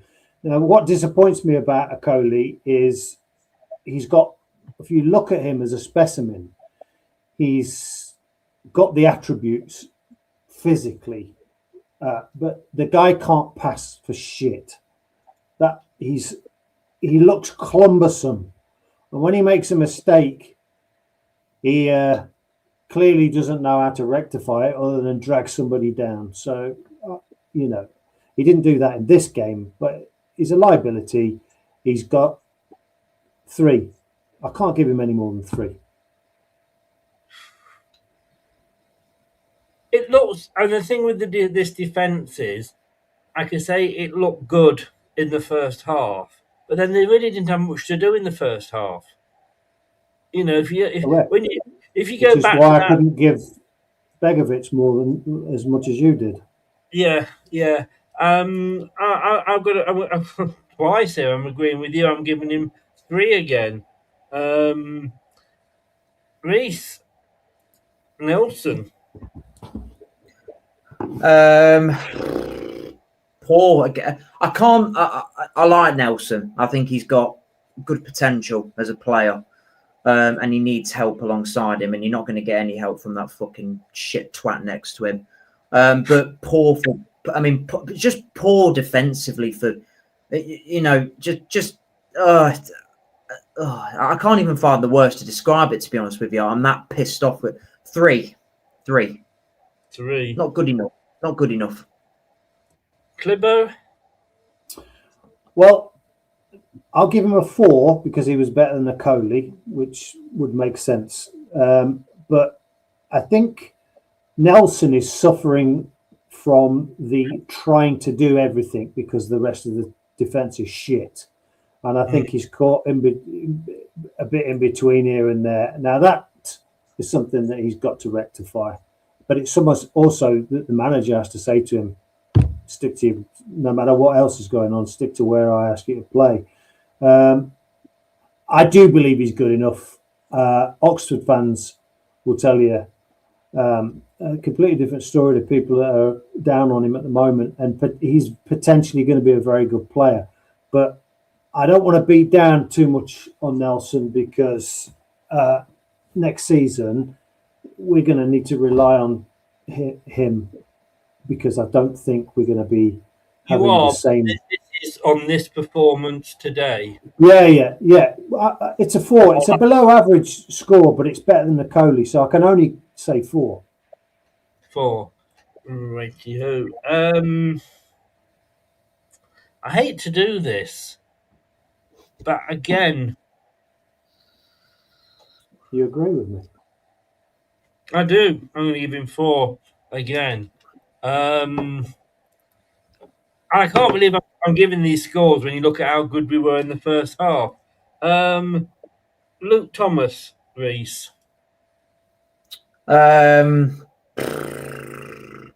Just again, along with a poor defence, shocking defensive awareness.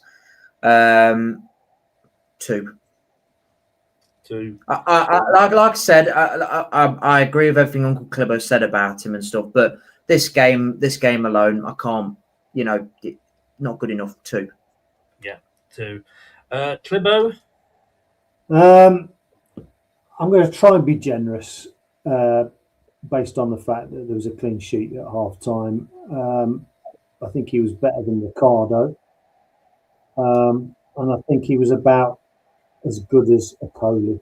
So I'm going to say 3. Sorry, I missed that. Sorry, mate. 3. Sorry, am I not that interesting?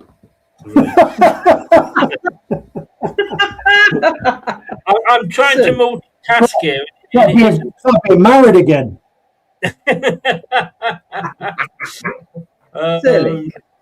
So, yeah. My ex-wife's watching.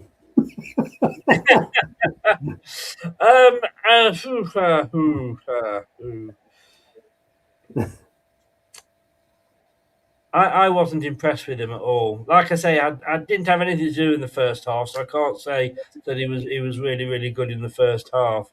But I'm actually going to give him a 1. I just thought a 1. Go on, Chris. Love it.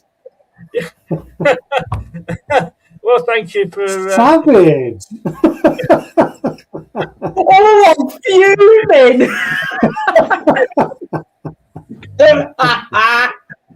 Brilliant. Fucking play. Oh my god. Right, here we go. Yeah, I just think I'm fed up with trying to defend a defender, if you know what I mean. I'm just not impressed at all with him. I just think, unfortunately, the other one we got there, Christensen, isn't particularly any better, but I think he would be better than Thomas. But there we go. Right. Hey? I'm a doubting Thomas. Yes. Yeah. Boom. Right. Mr. Winks. 0. Zero. I don't give a fuck What he done well in that game, he can fuck off. I don't give a fuck. He tries when he wants to try, and I don't want him anywhere near my club. 0. Fuck off. Well, Simple. I'm going to try and just take emotion out of it. Although I completely agree with Reese. If I'm looking at it from what I saw him play, I think he was average for the first half. Second half, like all the players, just went missing. So I'm going to go 4. 4. Fucking hell, Clippo. I hate the bloke. I fucking hate him. I'd love to take him round the back and kick his arse up for him. God, you said that. I wondered where you're going to take that then. Bloody hell. Oh, not that. He's not that pretty.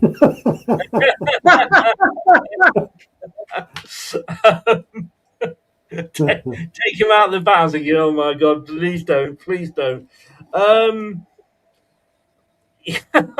We've got one extreme to the other here, haven't we? Yeah. I'm going to go right between the two of you, and I'm going to go 2. Again, I get what you're saying, Reese. I don't think he had a particularly good game at all. First half, he was... The thing is, as good as he was in the first half, it's kind of what we should be expecting. Yeah, exactly. You know, Yeah, it wasn't... on 90 fucking grand a week. Yeah, fucking 2, I right? want you to drop mine to 3 because when I said 4, No. You put 4 down. There's no going back. My skin's burning. I'll let you go for this one because I changed my Bekovic. So you got one change and you've just used it. Okay, 3. Right. Okay. So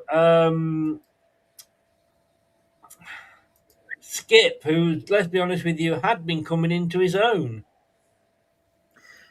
Yes, I do think he was trying. I don't think it was going well for him in the game, to be honest. And I've said this before. I do think having that twat in the team, it affects his performance. And I think you've seen that when he was him and JJ as the midfield 2, he was playing really well. So I think that hampered him, and I stand by that. But it wasn't his best game. Again, I do think he tried. He tried to get his tackles in, but just non-existent for me. So a 4. A 4. A 4. Okay. Clibbo. Well, again, I kind of agree with Reese here. I've been impressed with Skip. There's the one thing you can't accuse him of is lack of effort, and he does make things happen. Just the little dirty jobs that he does, and he was still trying to do that. So on that basis, it was a below average Skip, but better than Winks. So I'm going to say 4. 4. Not one of his better games, even though, like I say, we look at that first half performance, and I think in a way we are getting a little bit sort of blinded by the fact that we went 3-0 up. And like I say, to me, I'm thinking, well, shouldn't we be doing that anyway? I'm going to agree with you. I'm going to give him a 4. It was better than Winks, and I think moving forward, it is going to be Skip plus one other. To be honest with you, right. After Skip, Mavadidi reads non-existent. Offered nothing in the game. Just poor. I don't know what's up with him lately. I really don't. I think honestly, if we get a couple mil for him in the summer, just sell him. Just sell him. I've always thought his attitude's been a problem. He's not going to do the hard yards. I think he'll curl into a ball in a situation like we're in now. So not good enough. Nowhere near good enough for his ability as a player in this league. 2. Yeah, I think when the chips are down, Mavadidi's not your man, and I definitely feel there is something not. There's definitely something not working. Whether he's not suited to how we're meant to be playing under these managers or not, I don't know. But yesterday, absolutely ineffective. There has been times when he's been taken off instead of Fatua where I've not agreed with that decision.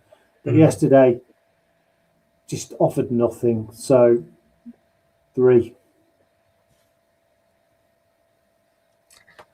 I didn't think he was that bad, if I'm honest with you. And I would have kept him on purely for his attacking threat, and as you know, I said earlier about that. I'm going to give him a He 4. certainly wasn't much better. Yeah, he wasn't much better. No, I'd have said I'm not 3.5 if I could have had halves. Yeah, we're going to go 7 or 8, but it's 4. And if we're saying that, well, they were playing all right again in the first half, the other thing you got to say is, well, they should have done that in the second half. That's what we've got to look at. Mukasa. Well, go on, Reese. Go on. Oh, sorry. Making things happen. He wanted the ball. He wasn't afraid to take on, the players in the team. He's got character. He's got great ability. Much better ability than I thought when I first read. So scored a very good goal. I cannot believe he took him off, but for the time he was on the pitch, I thought he did very well. I am going to give him an 8. Oof. Shibo. Well, I looked at his heat map. It looked like my bloody cataracts, to be honest with you. But what I will say is, in this situation, in that game, I'm not going to go as high as 8. I'm going to say 7. I thought he did everything that was meaningful, and he was exciting. He you watched him and you go on, and I can get behind that. I don't think he was an 8. What I will say is that at such a young age, I think he's trying, because he's trying a lot harder. He'll be back as a CDM, plays like that, tries to play like that for 10 years. He'll gradually end up in defence. So yeah. I do think he was probably over-egging the pudding. But I'll tell you what, whatever he did yesterday, if he can do that for the rest of the season, listen, he's a shoe-on into that side. I don't give a shit what anyone says. I mean, look, it's one game. Let's not get too excited. #Tete. But we're not going to keep him. Unfortunately, he'll go back to Manchester City. As much as we'd like him to. My man of the match, I'm going to say, he was my man of the match at half time, because I thought, he just. And again, it's interesting. My man of the match is, it was James, James, and now it's Mukasa. It's lone players that I'm giving my man of the match to, which kind of says something about the standard of the actual players that we've got. But yeah, I'm going to give him a 7 as well. But I understand why you've gone 8, Reese. I do. Fatawu.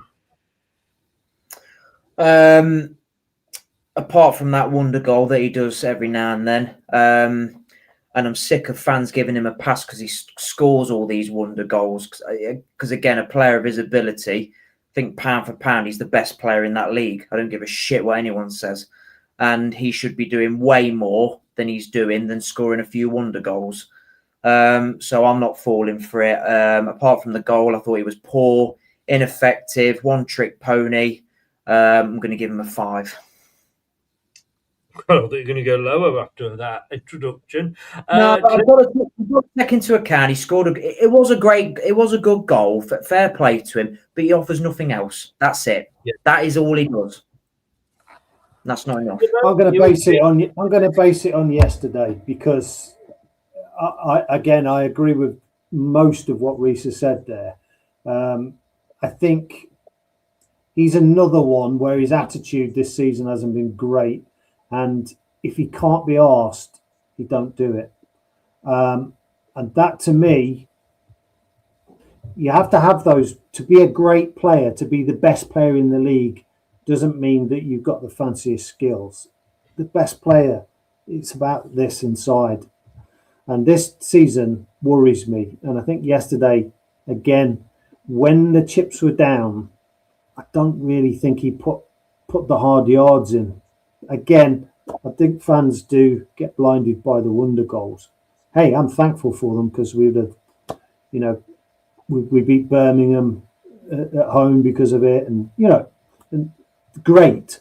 But again, it's not about individual players; it's about a team effort. And this season and yesterday, not showing it for me. Not how I would like to see it anyway. My personal opinion. I can't give him any more than a 5, but I will give him a 5 because he scored that goal. Yeah. Thing that I get with Fatawu and Mavididi is that they've both, in my opinion, gone backwards since the first season we had them in the Championship.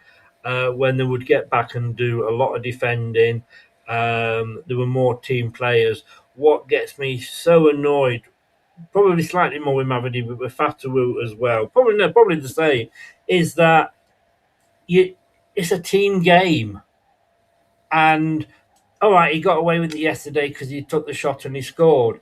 But how often does he have that, attempt at the top corner when there's players that he could have just paid a sideways pass to and scored a goal? Mavididi, and he did this against Cheltenham.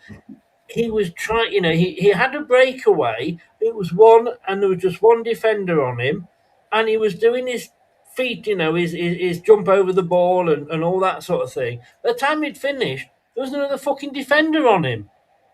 So for me, I am getting pissed off with them. I know he can score. He scored a goal, but I'm going to have to give him the same with Mavididi. I'm afraid 4. Because he needs to learn that he's not the only Leicester player out there. There are others. Mr. Daka do and Daka did yesterday. As poor as he is the most effective number 9. We've got natural number 9 we've got at the club. So I will take that into account. He works his arse off every game. He's just not good enough, but he was aware for the goal. He took it really well, and I'll give him his props for that. I would start him for the rest of the season based on yesterday. So I will give him a 6. A 6. Clibbo. Ooh, I hate to do it, but I'm going to agree with Reese. I think he was given the service, the right kind of service for Daka. He took his goal very, very well.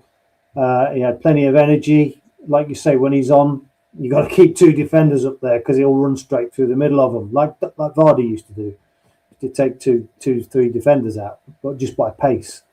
So I don't agree that he should have ever come off, particularly for Ayew. If he was going to come off, it should have been for Richards, like for like, pace, power. And I don't think he fell over as much as he usually does. No. So on that basis, I think he was above average. So I'm going to say a 6. Well, nobody likes to agree with Reese, Clibbo. So I'm not going to.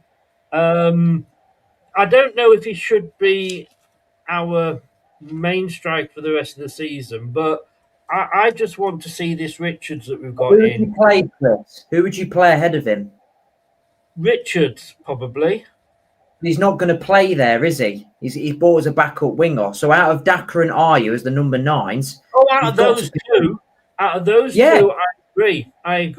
Ayew, I feel about Ayew the way that you feel about Ricardo. And, in defence of Ayew, when we first signed him, I was told, and I agreed with this, and he does it very well.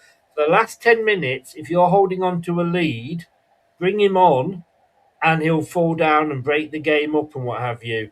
And he'll get you free kicks. But he didn't even fucking do that yesterday. He came on and was giving fouls away. rather than earning them. So I agree.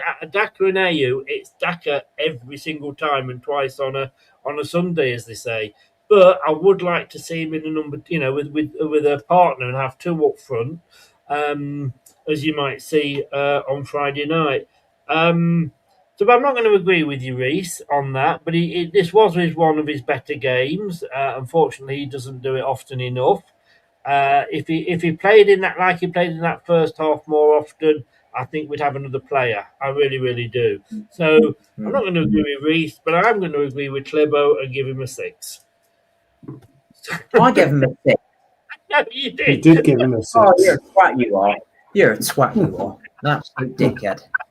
I'm not agreeing with you. I'm agreeing with you.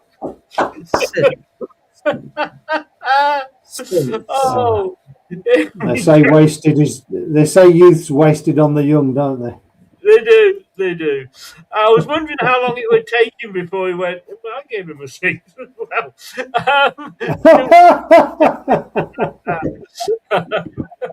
No, I didn't know. I gave him a 6, not a 2. Louis Page, Reese. Well, I mean, he came on in the second half. I like him as a player, but on today's performance, he offered nothing like all the other players did that come on the pitch, tried to make an effect on the game, but it didn't happen for him. I'm going to have to give him a 4. 4. Clibo? Well, I mean, unnoticeable, really. I don't think he did anything particularly wrong. I think it was a below average Page, and given the 3s that I've given some of the players, I can only say 4 is the fair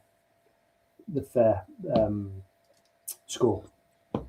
I unfortunately can't even go that high. I've given him a 3. I don't think he brought anything to the game. Didn't do it, change anything round, make us any better. Didn't make us worse, I guess. But no, I've gone for a 3 for him. Okay. So there we go. Right on to Lascelles next, who obviously we thought after last week did really, really well in defence. He came on a bit like Vestergaard coming on for Denmark in the Euros qualifiers. Came on and conceded 3. Poor old Lascelles. Reese. I mean, it's not a good look conceding 3 goals when you come off the 4 goals when you come off the bench, or no, 3 goals, sorry, when you come off the bench. I'm not going to blame him. He's only just been in through the door, and I think there's a lot more problems at the club than him. But on yesterday's performance, he didn't really marshal that defence great when he come on the pitch. It's a 3 for me. I'm sorry. It's a 3. Clibo? Everything that he just said and the score. I think you just summed it up perfectly. I don't think it was his fault necessarily, but I don't think he affected the game in a positive way. I don't think he did what he was meant to come on and do. So I think it wasn't great. And the fact that we shipped more goals when he came on, it's not a good look. But I'm willing to give the guy much more time because I think we've got somebody there who could potentially get us out of some kind of shit. Potentially. But and 3. you go for 3, yeah.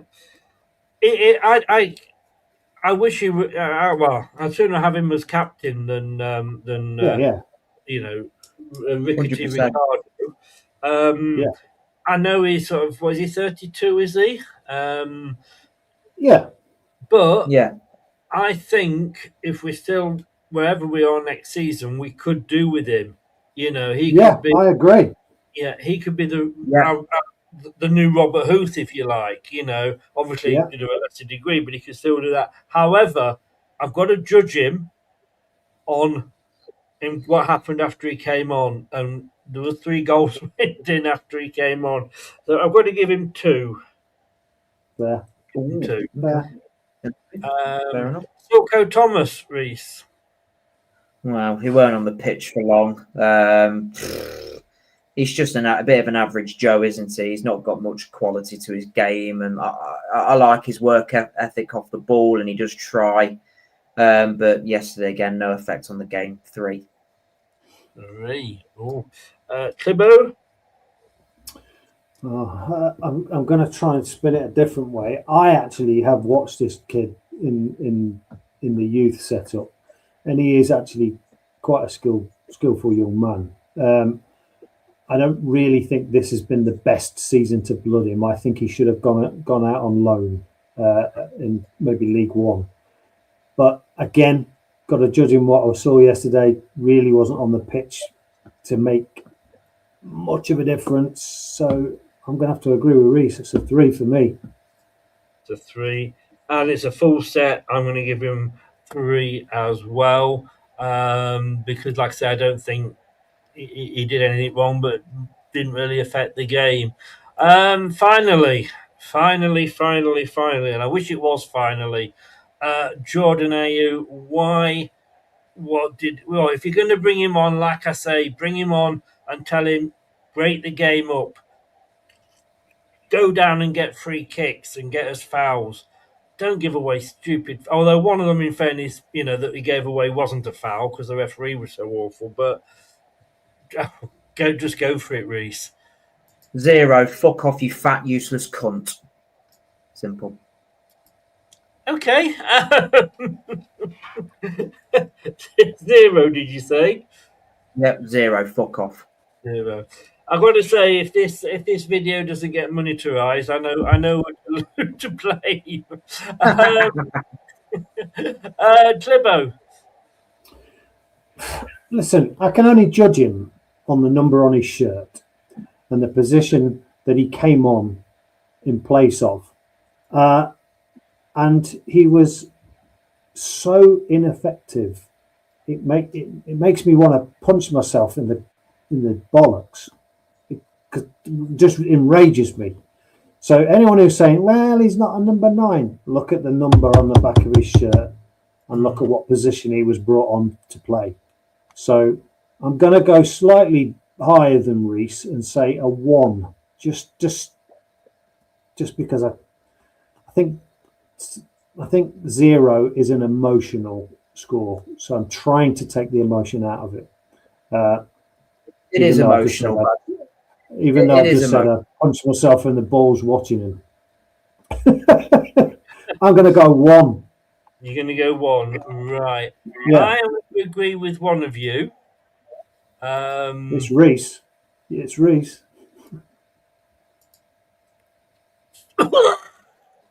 Sorry. Yeah. Give me a second. It was Reece. Yeah, I'm going to go 0. Won't go quite the same. Oh, you emotional types. No.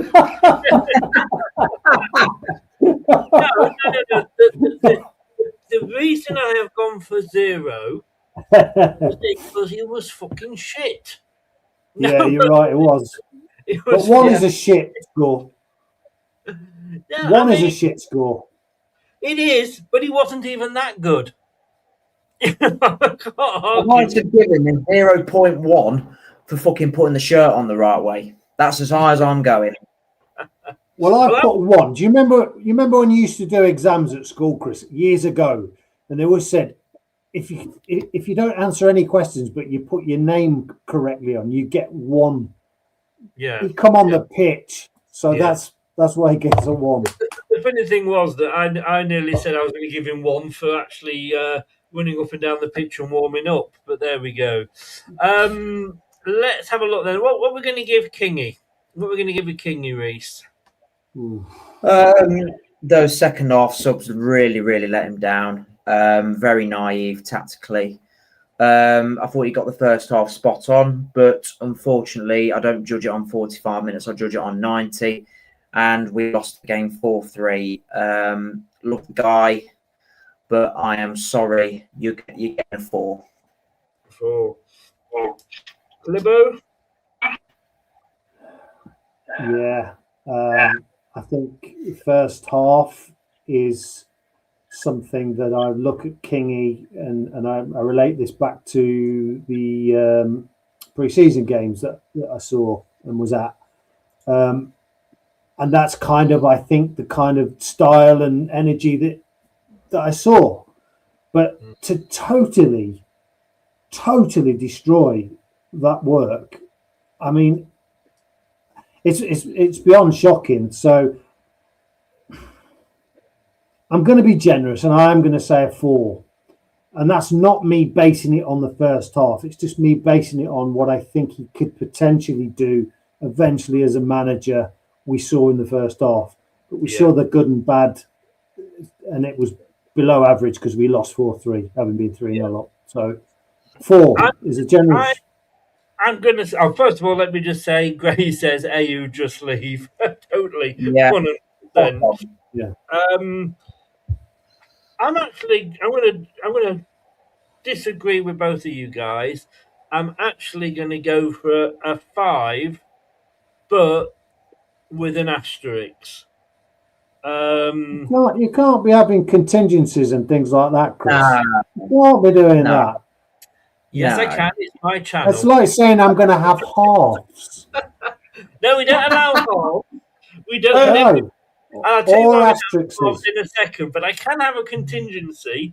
Is that I'm giving him 5 because, like I say, he needs help, and if he'd had got somebody other than flowery twats next to him, if he'd got a Pearson or a Rowett, he might just have been given the advice of, "Well, I wouldn't do that if I was you, King." So, and he did get the first half. So I'm gonna give him a 5. Now, the reason I don't give halves is because I realise we've been on.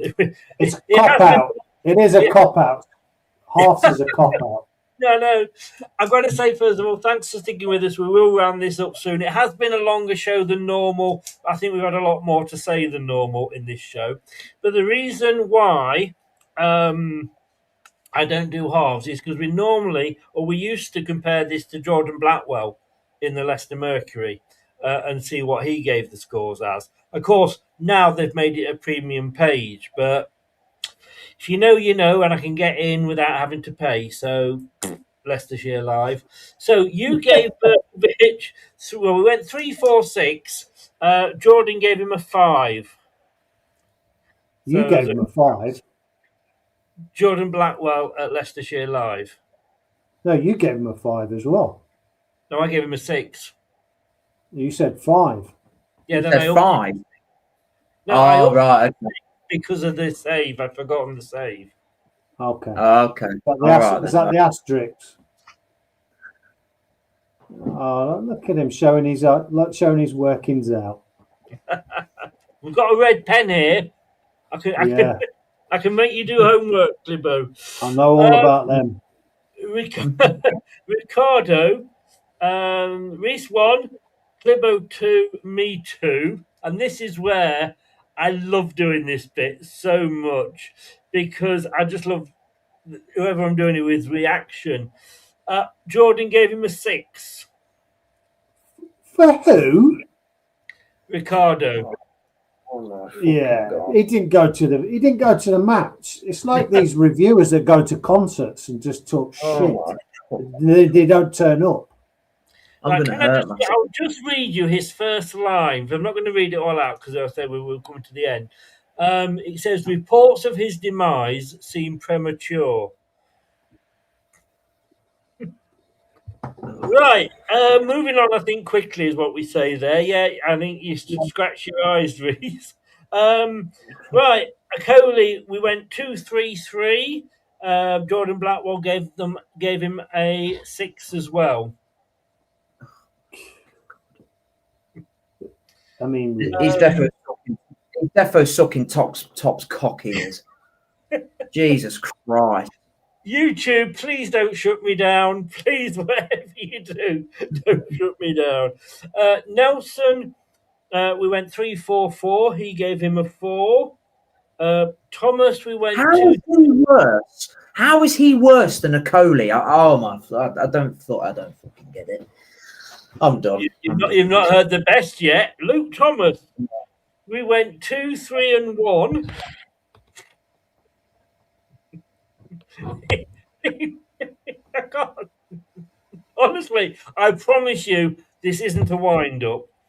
He went 6. It's embarrassing at this point. Winks, we went 0, 3, and 2. 7. Oh, I mean, that alone just shouldn't be reading that. Yeah. He should have his license taken away as a fucking journalist for saying that. He was brilliant for an hour. He lost the game on the ball. What? Okay, right. Okay, moving on. Skip 4, 4, and 4. Another 7. I think he may have been looking more into the first half than we have been. Mavadidi, 2, 3, and 4. He hasn't given anything to Mavadidi. He's not given him any. He's left him off altogether. So Mavadidi, I can't play. You got that right then. Yeah, you got that one. Yeah. You better not saying anything. Mukasa, we went 8, 7, 7. He went 6. Fatu went 5, 5, 4.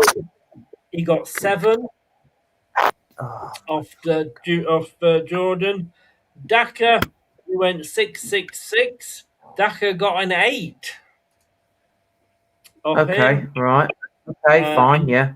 Oh, I know. I found Mavadidi's right at the bottom because, of course, Mavadidi is more of a striker than Daka is, so he puts him last. And for Mavadidi, he went 7. Right, okay. And he doesn't do Kingy, and he hasn't done the subs this week either. Right. Very good. Oh, you didn't see that. It's up there now.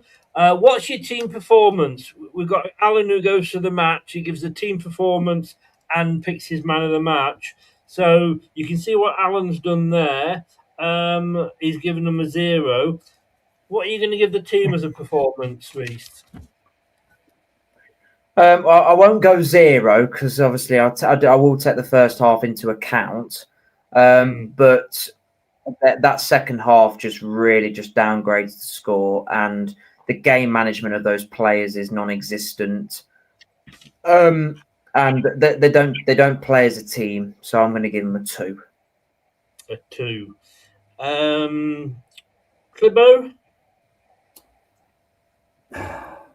I think this is really difficult because of the extreme nature of the first half and second half. You can't say it was average because we let more. If it was 3-3, then you could maybe say that you could average it out, but we let more goals in than we conceded, so it can't be a 5. Hang on, let more goals in than we conceded. We let more goals in than we scored. Sorry. So if it was 3-3, you could maybe make a case for a 5. Yeah.